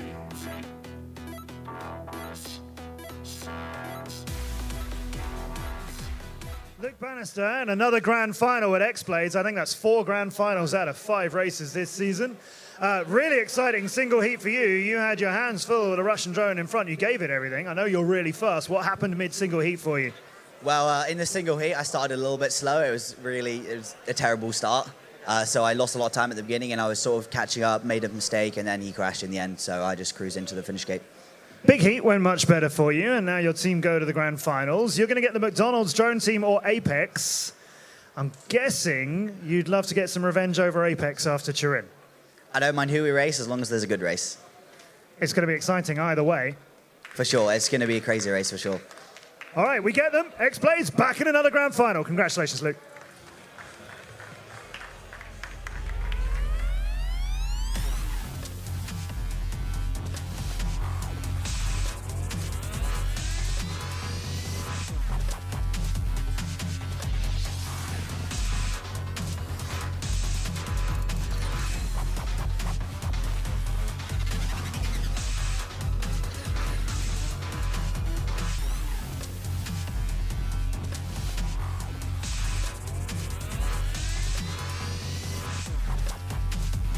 There we have it.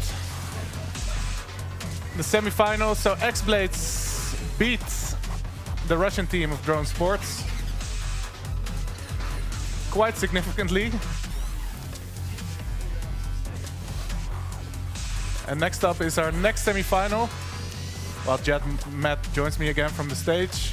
That's a calm Luke Bannister, you know. Yeah, really calm. You know what I mean? He's usually confident, bordering on cocky, you might say, but he's got reputation of backing. You know, he can walk the walk and talk as well. He's got serious Luke face on right now. They know it's chances to get huge points. Apex and the McDonald drone team. He doesn't mind who they get. Right. Let's meet the Danish team again. Zane Grace, Oscar Nielsen, Timothy Trowbridge, and Eric Holden. Glenn's back with us on stage, technical director for Apex. The drone's looking lovely, Glenn, in its resplendent white canopy there. You are, if you make it to the grand final, Glenn, you are going to be facing X-Blades again. Do you do any special preparation in case that happens?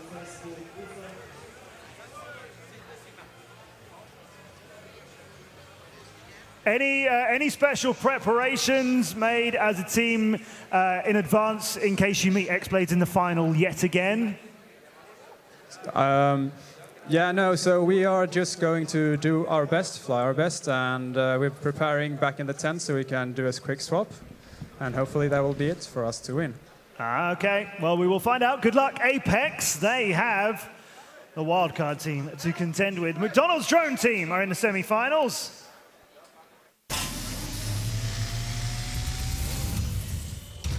With Pascal Lugenbuhl, Michael Isler, Serafin Stroll, and his brother Raphael Stroll are the McDonald's drone team. And can they do it here? How cool is that? To race with your brother. Yeah.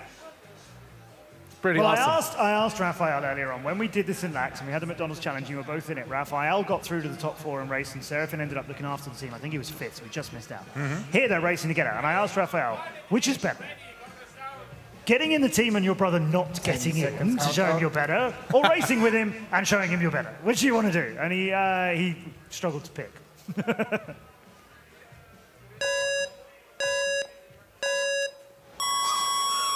It's Isler and Trowbridge then, with Isler with a 10th of a second better start in green for the McDonald's team, and he's gone into the McDonald's gate. And he's twitching that to try and get that back off the concrete, and it is flying, but Trowbridge is away, isn't he? He's going to head towards high time here, while Isler is still making his way around the Parliament building, and he's going a bit slower than he was before. Not as slow as some drones we've seen, but slow. 8.6 seconds between them. Trowbridge has got a point here, although I tell you what, Isler has turned on the speed.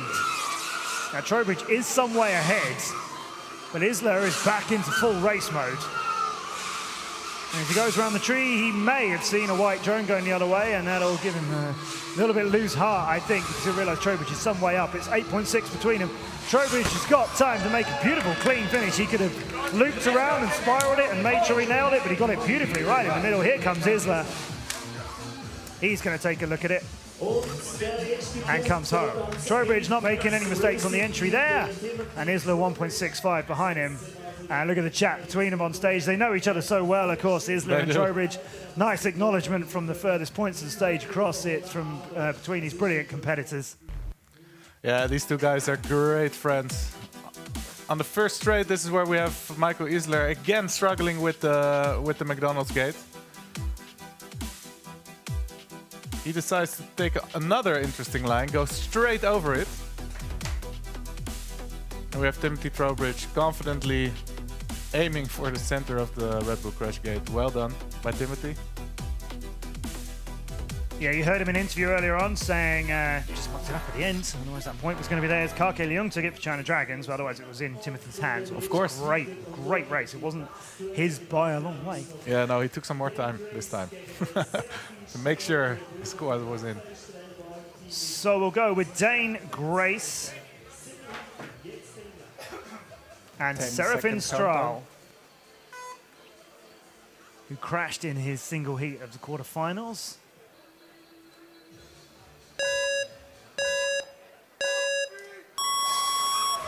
There's his launch out of the blocks, and Grace is in front of him. He'll have seen that.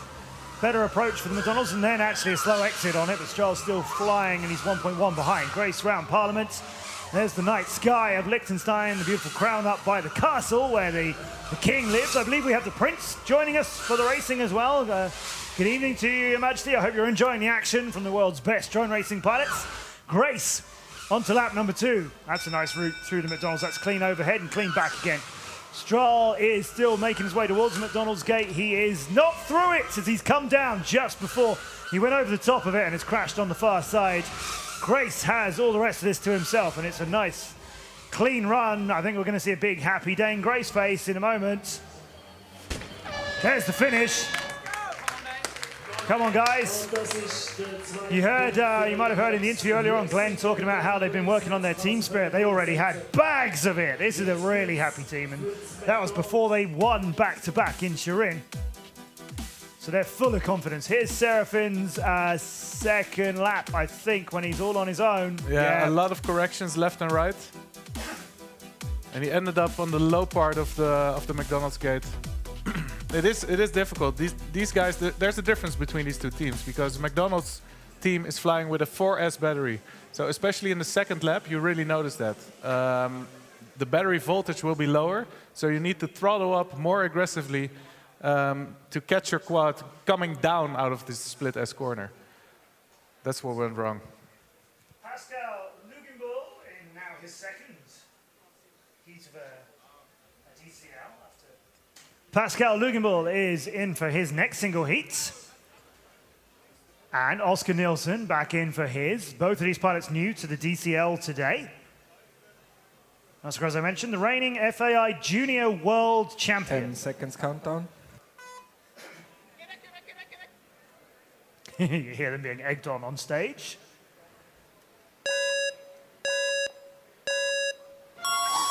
And up goes Lugenbull, possibly with an early start. His block is flashing. Looks like it might be immaterial now, as he was neck and neck with Nilsson at the gate, but he is on the ground upside down. Still trying to recover it, still trying to bring it back. There he is on stage, you see him. But drone's armed, but it's not flying, unlike Oscar Nielsen's. Who's going to continue on lap number 2, because this race is not necessarily over. Lugenbull has flipped his, that's turtle mode in action. He's managed to roll it back over. Just slightly up, but it's airborne again. Lugenbull is now coming through the McDonald's gate, but he is so far behind, as you are already aware, because Nielsen is here and finishing off the last part of lap number 2 with the I-Time, the government building, and the Breitling gate all his. That stage hasn't been a problem. It caused issues in practice. A lot of people clipped it, particularly on the second side of it, the downside of it, but I don't think it's claimed any casualties this evening. Lugenbull has a second lap to do, I believe. Yep, he's only just completed lap number 1. Up and over, and then the McDonald's gates. That is twitchy. Martijn, talk us through this run of Pascal's. Yeah, well, he is still flying. Probably has a little bit of a bent prop. When you crash into something and the propeller bends, it's going to be harder and harder to control your drone. I don't think there's a finish point there. I'm pretty sure he can't possibly have a finish point. I don't think he even made the Liechtenstein gate, let alone I-Time after that. I don't know if he chose to wrap that up or if he was told to bring it in for safety reasons, but yeah, Pascal's not going to get the finish point, and maybe an early start needing to be reviewed for both pilots.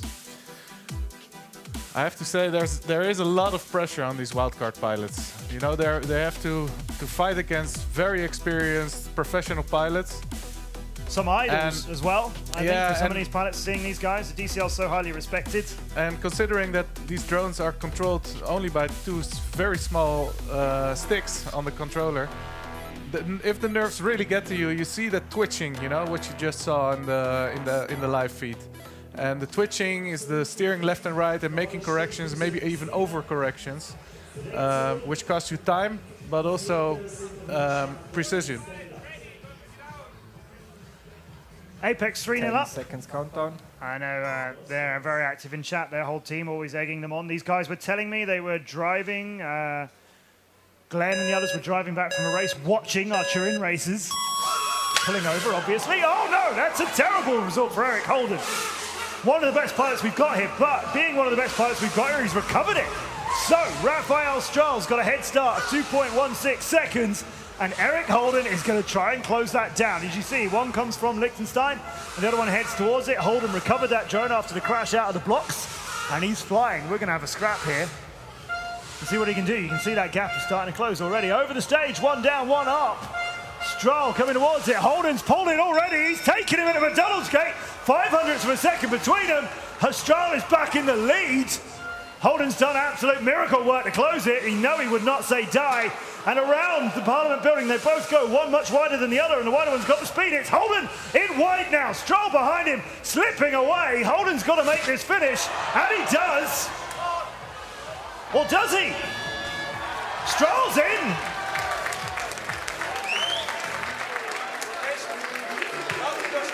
There's a drone on fire on the ground. I think it's Holden's. And that's Holden's drone that's just been put out.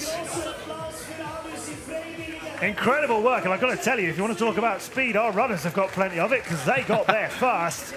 Did the drone make the finish?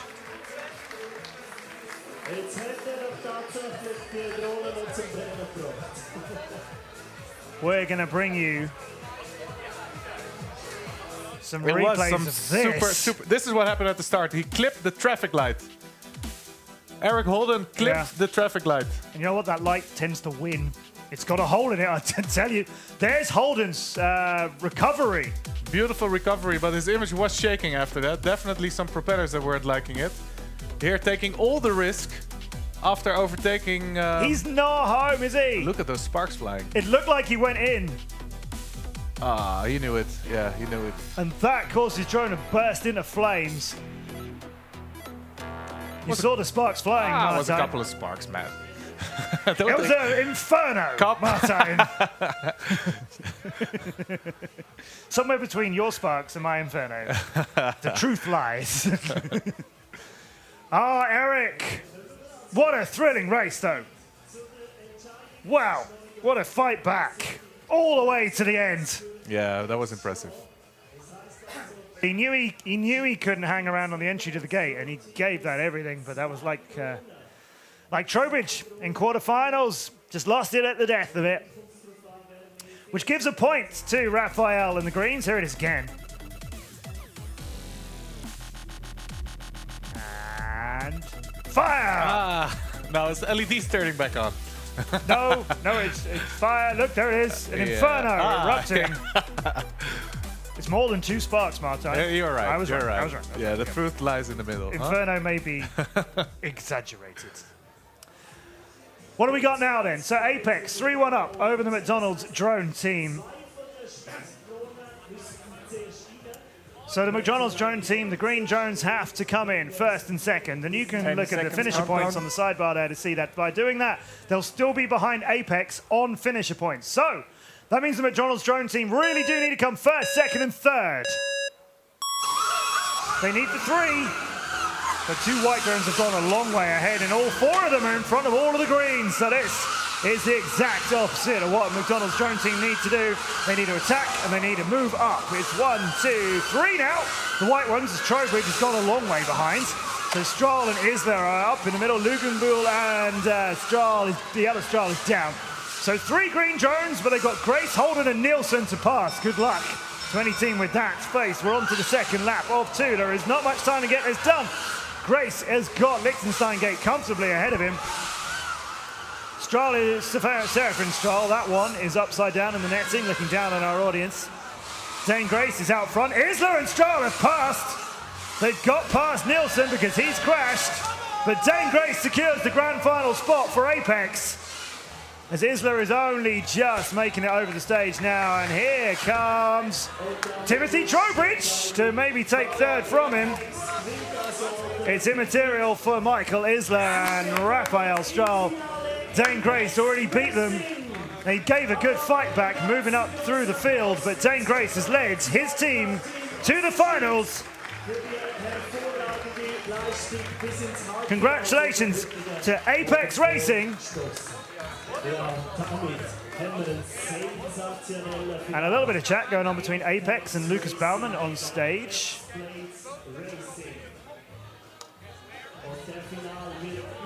I'm not sure what that discussion might be about, but they've got the points. So Apex are going to go through to the grand final, and I think it's sinking in now.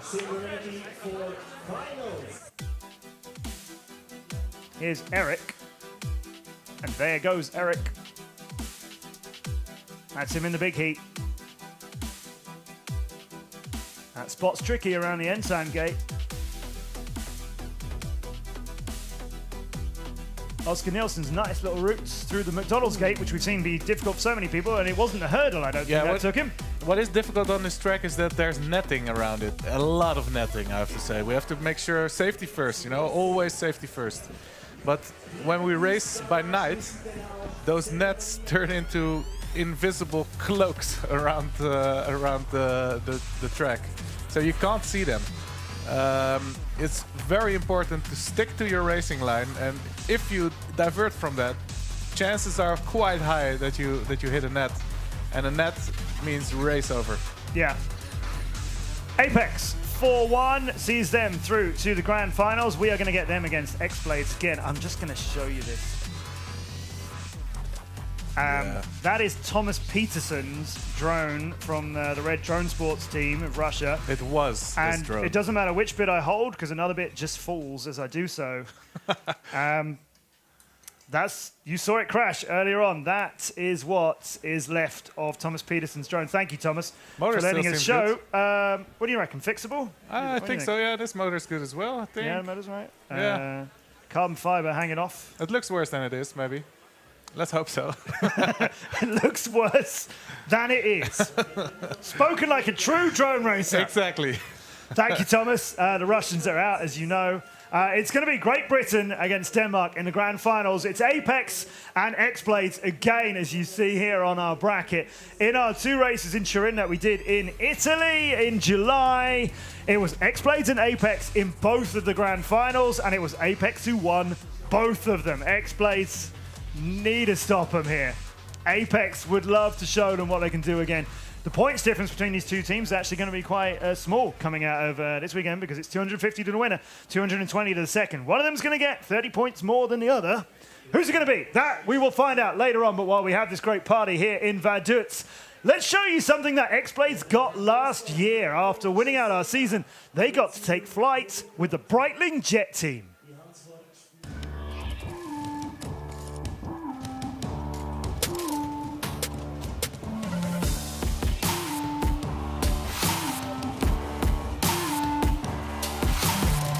I'm not really very nervous to go up and fly with the jet team. I'm just super excited to get up there. I've always been a bit of an adrenaline freak. I love these things. I think most people who drone race love adrenaline.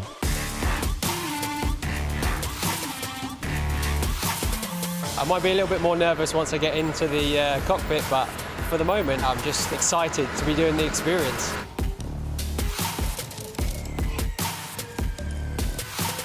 You can do anything you want on a drone racer, but you don't feel kind of the physical forces on it, whereas here, every maneuver that you make, you'll feel it in your body. I think Richard's going to be first to get knocked out, and then Brett throw up.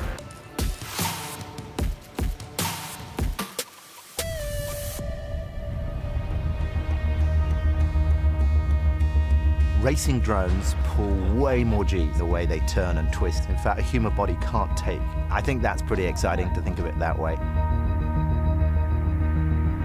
First exciting sensation, and I looked across at Gary and we both smiled on this, is when you take off, because you really feel the force of the jet engine.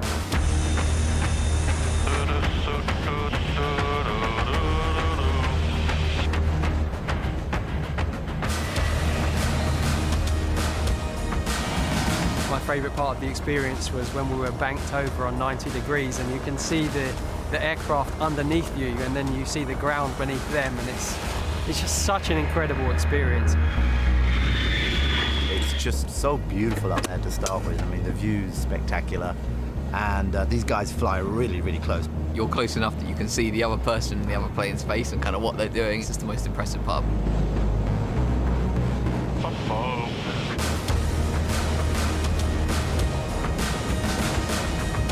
I think the most exciting part was definitely the maneuvers, you know, when we were pulling the full rolls and we were feeling the full G's. Amazing. Have to kind of tense your body to not kind of black out. That's kind of something that I've never felt before, I guess. Awesome. I think if we experience those type of Gs when we're sitting on the stage, then I think you'd probably see 4 passed out pilots on the stage.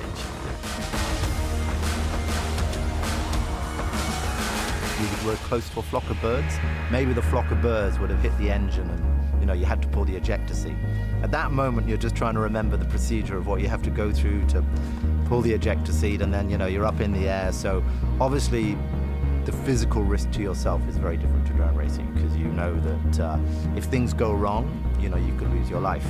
I think the interesting thing about drone racing is your brain is tricked into the same experiences of adrenaline, but at the end of the day, you know, it's a very safe sport. Pretty insane to kind of be able to see that and kind of feel how close they were together throughout those maneuvers. When they let us take control of the stick, actually, the banking left and right and the pitching backwards and forwards, it's just identical to flying a drone. Go, go, go, push, push, push, push, push, yes.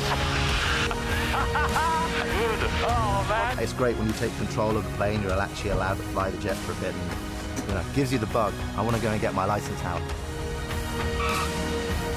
You know, being in close formation with the planes and all the G-force and the maneuvers, I just love it out there. I don't think I'm going to ever experience anything like that again for a long time, at least.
That's our preparation area here at the DCL behind the stage as our drones are being handed in by X-Blades and Apex to race off in the grand final, and yet another grudge match between the two of them, which is always going to be exciting to see. Yeah, these guys know each other.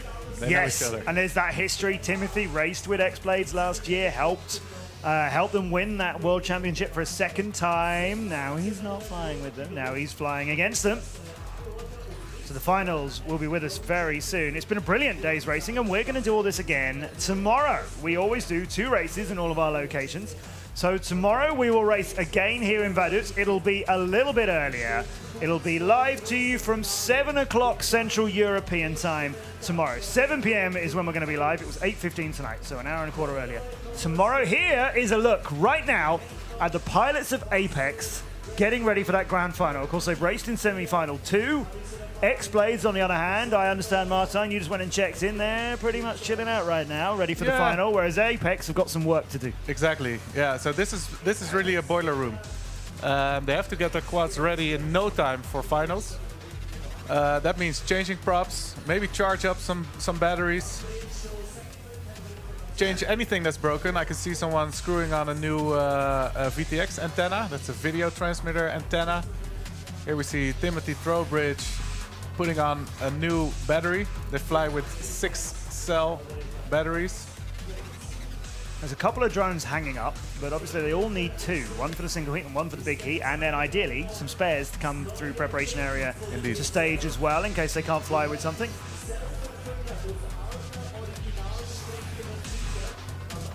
And our team of runners, that's Joe, our stage manager, will be letting them know that they need to be coming to the stage. So they are running out of time to get enough ready to fly. We're hanging them up like the Christmas decorations that they are.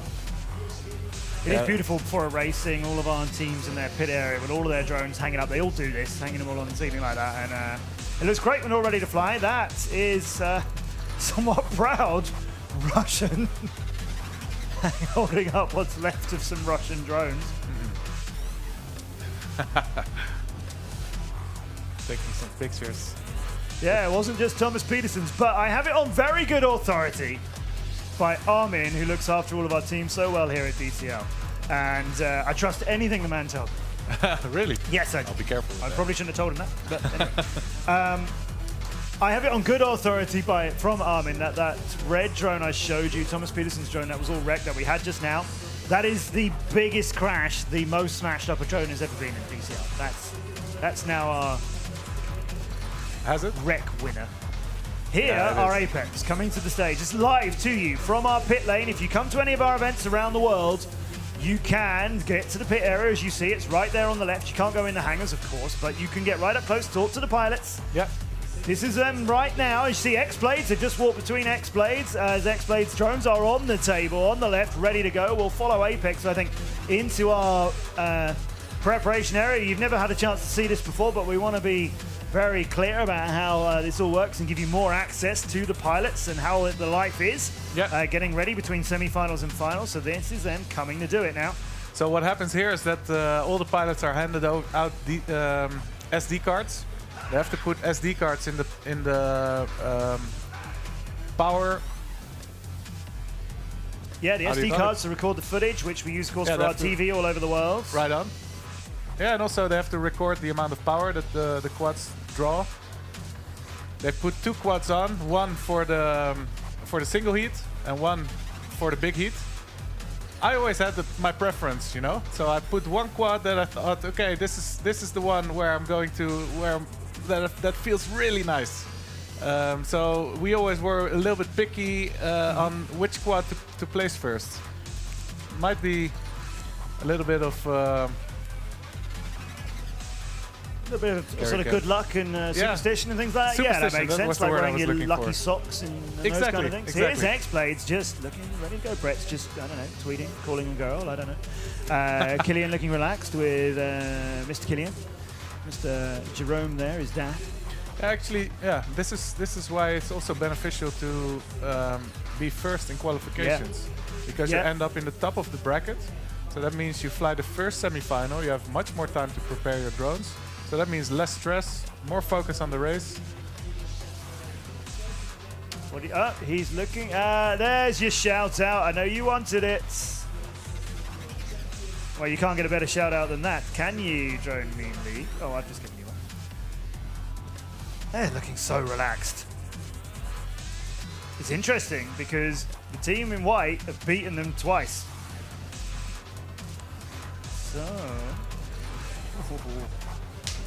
So the drones made it through inspection. They got the proper SD cards. Now the quads are all lined up. This one first, this one second. Yeah, are you sure? Yep, I'm sure. And we have these restrictions on how big your drone can be. The weight limit's got to be between 850 and a kilogram. The minimum weight limit's gone up a little bit for this weekend. Teams have got some flexibility in what they can do, and some pilots will use different components that they like. Apex, all their drones are the same. That's how they want it to be, or rather, that's how their technical director, Glenn, wants it to be. I don't know whether the pilots would like a little bit of tweaking, but they have everything identical. Eric Holden is double-checking his propellers, not just if they are in good shape, but also if they are put on the right way. That's a mistake I made in the past. Once, I think. No, maybe more. But if you put the wrong propeller on the wrong motor, then your quad just won't take off. It will flip out immediately. So Eric Holden triple checks it here. Seems good. Yep. Yep. See all the pilots there, see all the drones there. And now the runners bring the drones up to the starting grid. And the pilots get ready to enter in front of the audience here and fight. So let us know in the chat, YouTube and Facebook, who do you think is going to win this thing? According to Chris, a bit of hot glue will help. A bit of some more zip ties for Matthew Ince. I mean, on a drone. We've got support for Apex. Mike Avendado thinks Apex are going to win.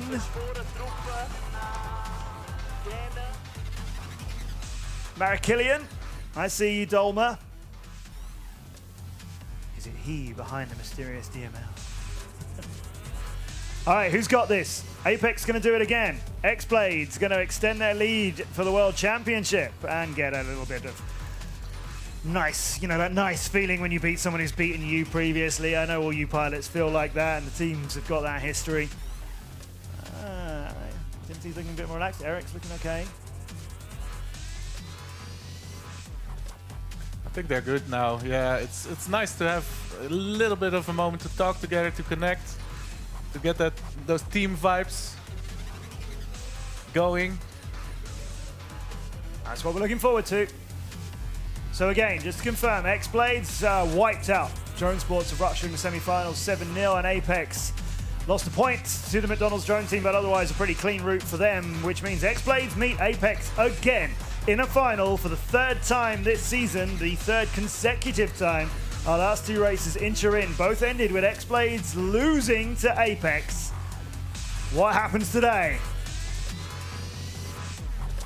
There's Tomohiko Koyama looking relaxed after his Raiden team left the competition early again. So the pilots of the two-time reigning world champions are here. It's Brett, Gary, Luke, and Killian. It's X-Blades Racing.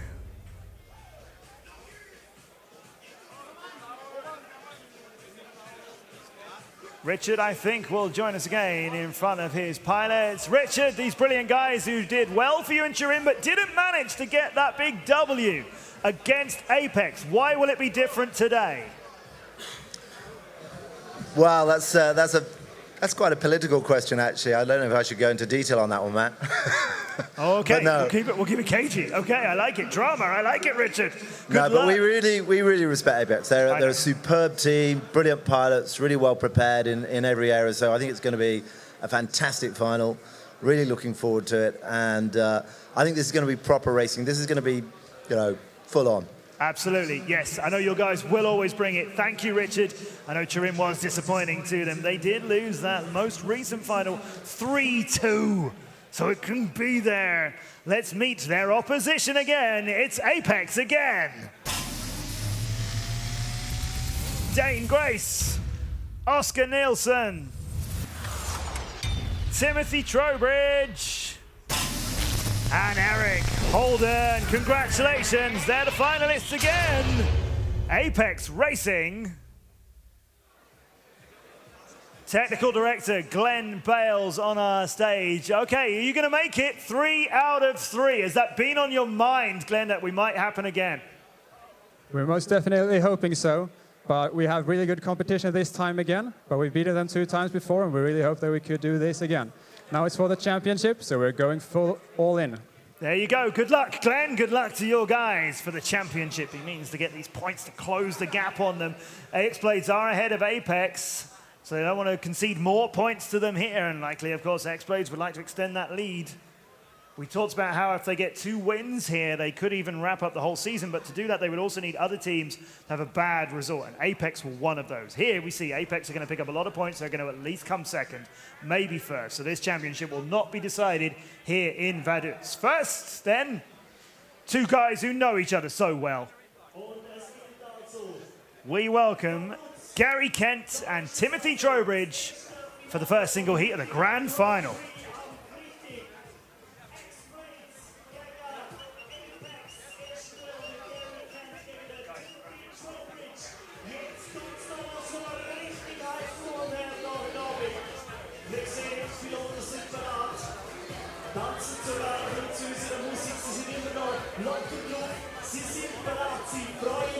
Gary and Timothy. Gary not goggles down just yet. Dominic Rock helping out on stage, just getting him a little bit organized. Timothy's picture is a little bit twitchy. Gary's is lovely. Gary's got a lovely clear picture to fly FPV with. Who's got it, everybody? You who's watching?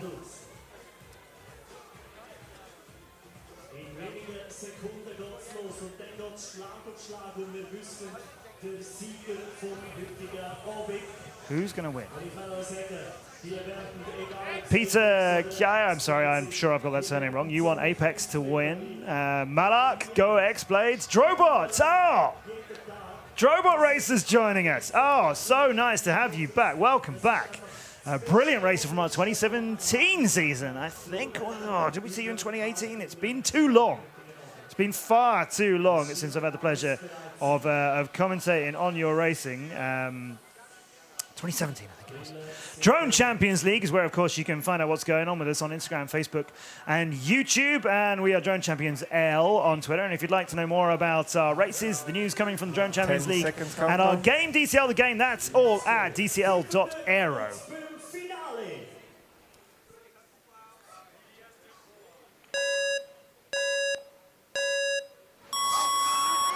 Gary Kent against Timothy Trowbridge and his 500s per second between them in favour of Trowbridge, but oh dear, that is done. That's not what you want to see. That is not what we want from pilot experiences. Trowbridge in a scrap like Apex against X-Blades. He's lost video very quickly. His drone is down on the ground, basically just in front of that crash gate. So protest flag in the hand of Timothy Trowbridge, and I think Glenn has crossed the stage to hand that protest in. Yep, he's with Lucas Baumann right now. Yeah, we can take a look at it here. Trowbridge lost video immediately, put his quad down, as you should. Yep, there you go. It seems like a broken camera. This is not a loss of picture. It is a loss of picture, obviously, not a loss of connection. At least that's what it seems like. It seems like a broken camera to me. So what happens in these circumstances when a protest is handed in? It's investigated to work out whether it's track side or drone side related, and if it's a problem with the drone, you don't get a rerun. If it's a problem with the track, then of course you do. I'm not sure what that protest could be then, if you think it was hardware failure on the drone, on the camera. Yeah, that's what it seemed like to me, because the picture grayed out first. Yeah. And usually when it grays out, then it's on behalf of the drone. If you're hearing laughter on stage, it's Brett. You might recognize Brett's laugh. He's having a great time with Eric Holden, just chatting in the middle of the stage, and Luke's joining in, of course.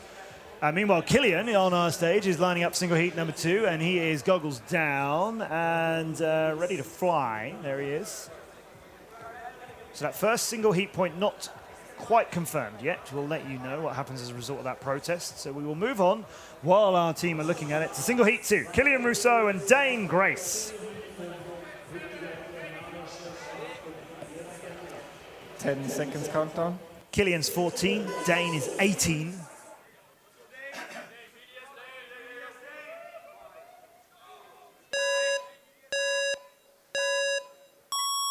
I hope you're hearing the cheers for these two brilliant pilots as the audience and the guys on stage are willing them both on.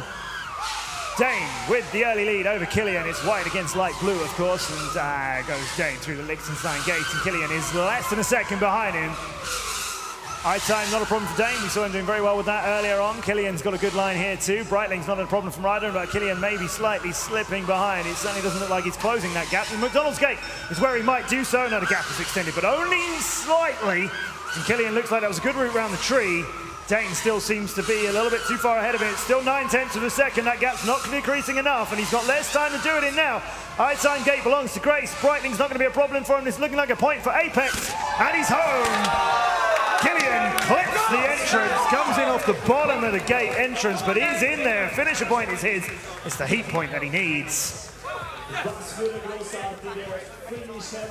little bit of chat. It's very different, you know, seeing these guys on stage. Brett and Luke were all chat and all chilled earlier on while Killian and Gary were getting ready to race.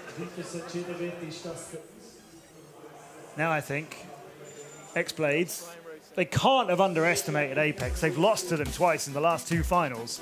And now they realize, okay, Apex have come at us again. Yeah, 0 mistakes on Dane Grace's behalf. Nailed the finish. Absolutely nailed it. There's the Grace face. I've called it that now. That's going to stick. These guys are such a great team. Yeah, you see Eric on the left of the picture roaring at him. That's how that team roll. And they give us great action. Full of confidence, as of course our experts. So Luke Bannister will race in single heat number 3 against Oscar Nielsen, so a challenge for Oscar. But these guys know each other.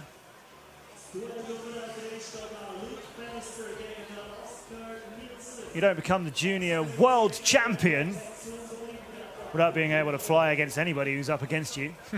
What can he do with Luke Bannister as his opposition? Oscar's just getting himself ready. Single heat number 1 still being worked out. It's not determined yet with that protest handed in on behalf of Apex. 10 seconds countdown.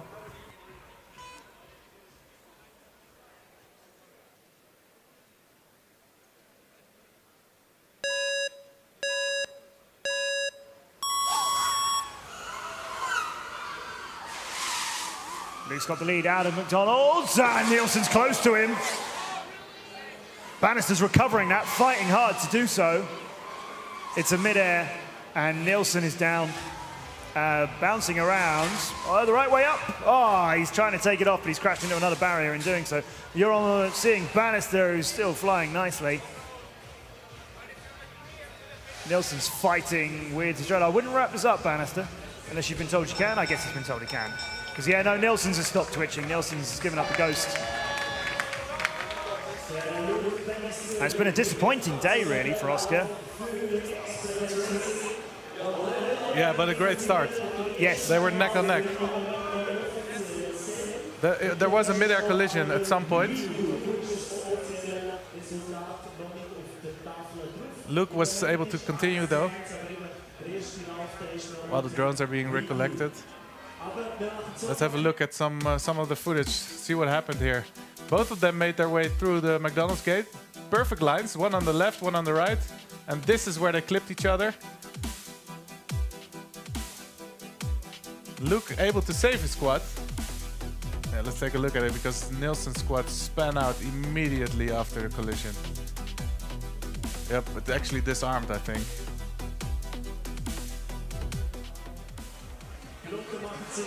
I hope you're enjoying this grand final wherever you're watching us. We've got Thomas Raffen Larsen with us on Facebook. He raced for Apex earlier on this season. Welcome back, Thomas. I see you cheering on your boys. 10 seconds countdown. So we'll go with Brett Collis and Eric Holden. And Holden is away in 1500ths of a second again, and Brett takes him on the McDonald's turn. This This has got all the makings of a thrilling encounter, as you see. But a mid-air has sent Brett down. Picture's gone, drone's dead. Ooh, that's going to be neck and neck all the way around. It felt like coming together might be somewhat inevitable the way that race started. Holden's got the heat point for Apex.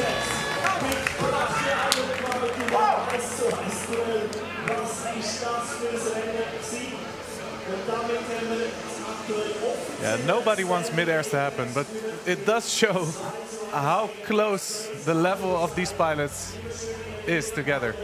Yeah. And I mentioned earlier, they were doing this while single heat 1 was getting ready, while single heat 2 was getting ready. They were just having that chat around the fridge in the middle of the stage.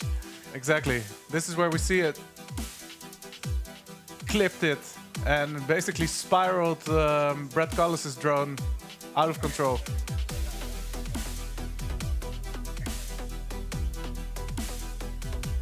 End up in the netting, but I think it's battery disconnected, so we don't have a complex recovery on our hands now. If the battery would still be connected, we would have to disconnect that battery to free up the video channel, but it's not the case. So I think we can continue with the big heat. We will go to Lucas Baumann to get verification of the protest that was handed in after single heat number 1. Lucas, where does that point go? We had a protest from Team Apex in single heat 1, pilot 8 for bad video. Race control checked the drone and found a problem with this, so no rerun. There you go, no rerun for Timothy Trowbridge, which means Gary Kent will keep the point from single heat 1. It's 2-2 in the grand final. We don't need tactics, we don't need blocking, we don't need 2 out of 3 points, we don't need finisher points to confirm this. It is winner takes it all. Whoever wins the big heat will make their team champions here of our first of 2 days of racing in Vaduz. First and second, 250 points for the better, 220 for the runners-up. Do Apex close 30 points of the gap against X-Blades, or do X-Blades extend it? So close between these two teams.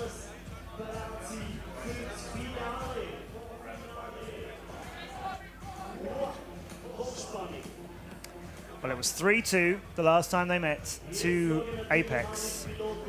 And Apex got one of their points. Sorry, all 3 of their points in a single heat. X-Blades won the big heat.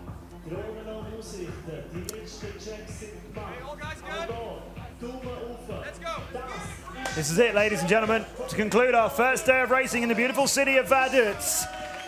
Give them everything you've got, whoever it is you're rooting for. It's X-Blades against countdown. Apex. It's the big heat. The winner wins the day.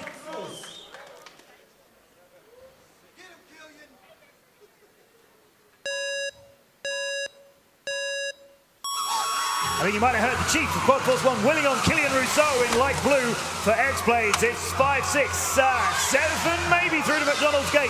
Dane Grace in trouble for X-Blades. Holden, maybe the best pilot of them. He's done.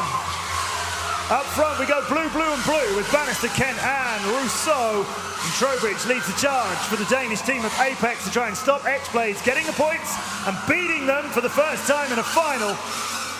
Trowbridge is up there, isn't he? He's scrapping it out. He's got Kent and he's got Rousseau to deal with, and he's not far behind either of them. This is it for the championship today. Champions of Vaduz. Getting more points than your closest rival. Who's it going to be? Trowbridge is up in a second. Rousseau's moved up. Kent has crashed down. It looks like Killian Rousseau will take it for X-Blades. And the young French pilot wins it for his team. We've got some white drones still in the air for Apex, but the X-Blades pilots are out. Timothy's wondering whether that protest is worth handing in. Gary's got his head in his hands with delight. Killian can barely stand still, jumping around on stage. Luke's being all businesslike right now and putting his kid away. Around comes, that's Dane Grace still flying. Eric's finished. Oscar Nilsson is in the crash gate. Dane Grace will make it in there now. And all bar that protest flag that Timothy was considering. I see on stage, Glenn, the technical director of Apex, is with Chief Judge Lucas Baumann. I think he's checking, there he is. I think he's looking to see whether or not they're gonna lodge a protest. I'm not sure he is. I think this result is gonna stand. I think X-Blades are gonna be the winners. Glenn walks away. And the handshakes continue. X-Blades are going to be the champions here in Vaduz today. Congratulations to the guys. It's still looking a little uncertain, isn't it?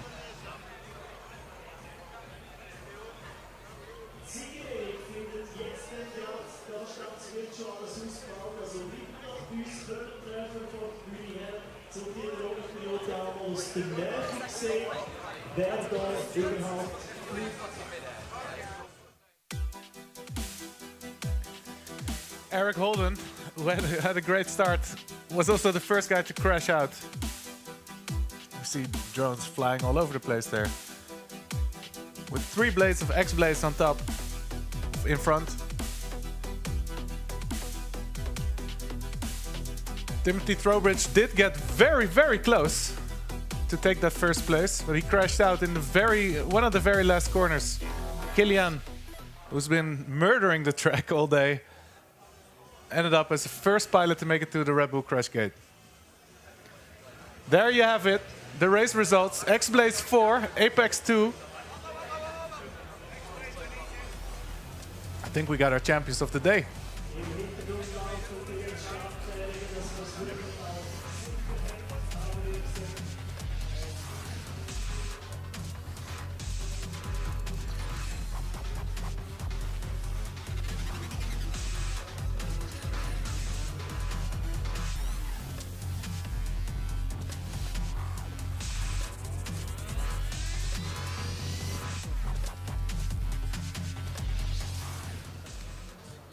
It's our champions of the day with a big hug going on here from the team owner.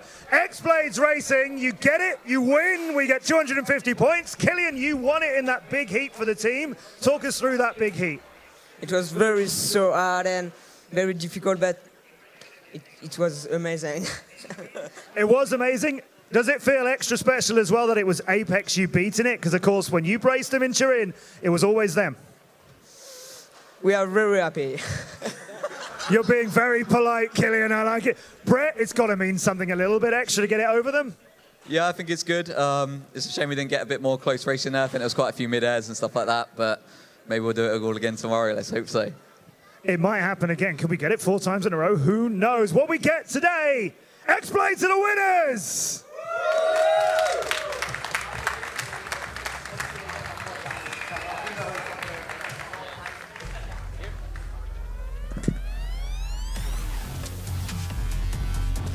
Siegerehrung wird in wenigen Minuten da stattfinden vor der Bühne. Dann werden wir nochmal die Athleten, die Siegreichen.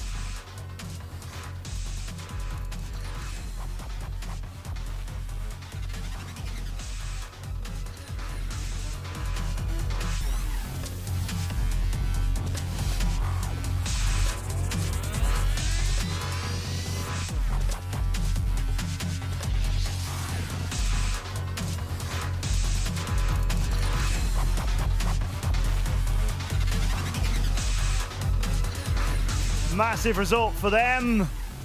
I know they're very, very pleased about that, as you'd expect. It's 250 maximum points for X-Blades Racing again. Apex getting 220, so not much between them, as I mentioned. Drone Sports Global come in 3rd with 200, and the McDonald's drone team pick up another 150. That's a 3rd, and 4th this season. Terrific result for those wildcard guys. Veloce, the Koreans, not left entirely out of the party, whereas the Japanese, American, and Chinese teams all pick up nothing. That's a terrible result for all of them. Raiden still with nothing this season. Quad Force 1 came into this with such hopes after struggling in Turin. China Dragons, they weren't far off making it in semi-finals, but that's how the day has concluded. The big story then, X-Blades continue to be dominant this season, but it's certainly not all their own.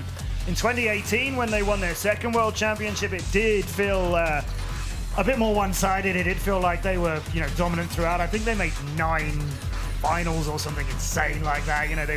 They didn't leave the championship for dead. It was all down to the last day. Quad Force 1 were mixing it up in their Rotorama, the Czech team from last year. They were still scrapping out right to the end. So it did go to the wire. I think X-Blades made it to a lot of finals, but picked up a lot of seconds as well as first. That's why they didn't sort of ever run off with it. And it's much like that this season. They're in a lot of finals, but they haven't won all of them. They've got this one. Championship standings look like this then. Apex Racing pick up another 220, but X-Blades 250 slightly extends that lead. So they are the first team to cross the 4 figures. Drone Sports got 200 with that 3rd place today. That's keeping them up there. Veloce have gone now into 4th place. They were 3rd, so Veloce and Drone Sports have swapped places. Quad Force 1 with China Dragons and Raiden still bottoming out. None of them getting any points today. As I mentioned, we will do this all again. We will. Tomorrow. Live to you from 7 p.m. Central European time here on YouTube and Facebook and TV all over the world. And will we get Apex and X-Blades facing again? Who knows? But we definitely want to see you and entertain you with our racing. Let's congratulate the teams. Today, though, first to our stage, we congratulate in 3rd place the Russians of Drone Sports.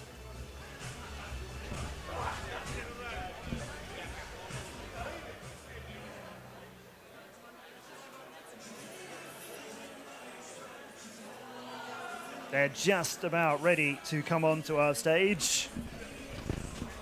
The 4 terrific pilots of Drone Sports who gave us a good scrap with X-Blades, but it was out of reach for them today. It was, but we do have a real rivalry going on this season between Apex and X-Blades.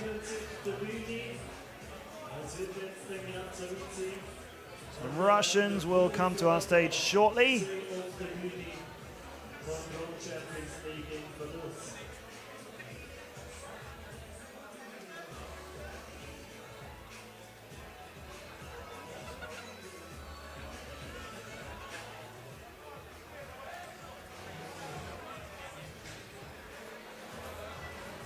I don't know if Drone Sports will feel pleased about 3rd.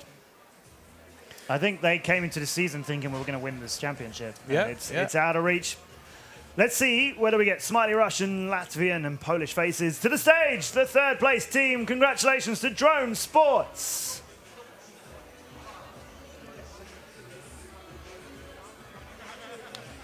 Thomas Petersons looks like he's going to lead his team on. There they come. Thomas Petersons with Pavel Leshak, Platon Maximov and Konstantin Kosolopov. Congratulations, 3rd place to Drone Sports. And to present their prize, we welcome the Director of Sports from iTime and Sports World, Andreas Glatzler.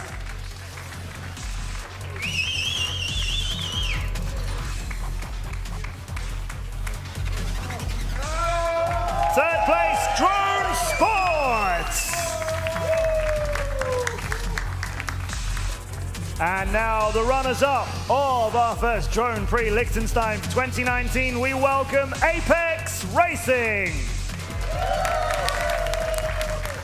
Dane Grace with Timothy Trowbridge, Eric Holden and Oscar Nielsen. And we have the CEO and founder of the Drone Champions League, Herbert Weierrater.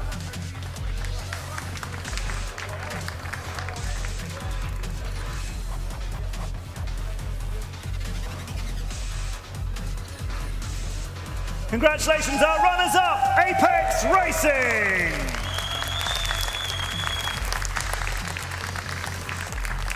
But now, ladies and gentlemen, please congratulate our champions of the Drone Prix Liechtenstein. It's X-Blades Racing!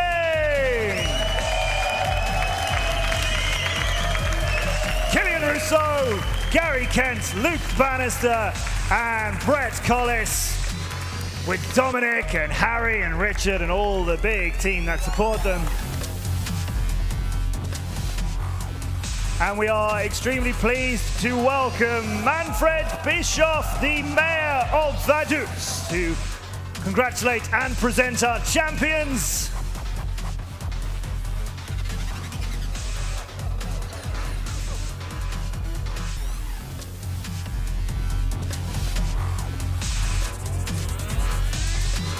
Ladies and gentlemen, the champions of the Drone Prix Liechtenstein, X-Blades Racing!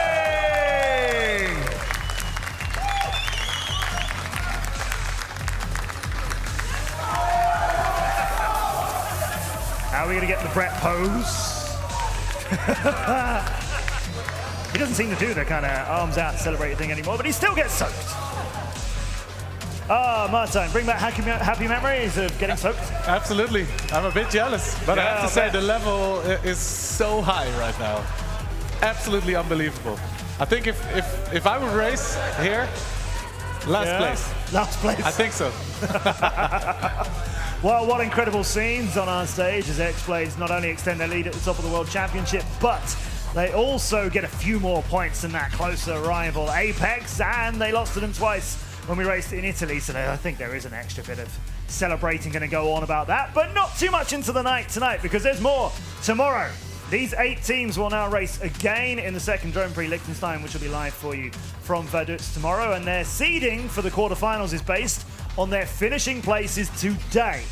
So we know that X-Blades will be number 1 seed and Apex will be second, and that's how it's going to continue from there. So who's going to race off against who? Well, you can work it out and then you can join us and see if you were right. We're going to be live tomorrow, 7 p.m. Central European time. Please join us wherever you are. Thanks to everybody who's been watching tonight, all the long-term fans of DCL. We love to see you with us, and all the new fans too. Join us again for some more. Can X-Blades do it again? Can Apex pull it back? Can Raiden get points? Can the Americans show us what they came here to do? Loads of it, all for you. Martin, it's been an amazing welcome back. Thank you for coming. Thank you so much for having me. We will join you, myself, Matt Andrews, and he, Martin de Kemp, live 7 p.m. Central European time tomorrow with the next Drone Prix of Liechtenstein. But from all of us here at the Drone Champions League, thanks for watching and congratulations again to X-Blades Racing.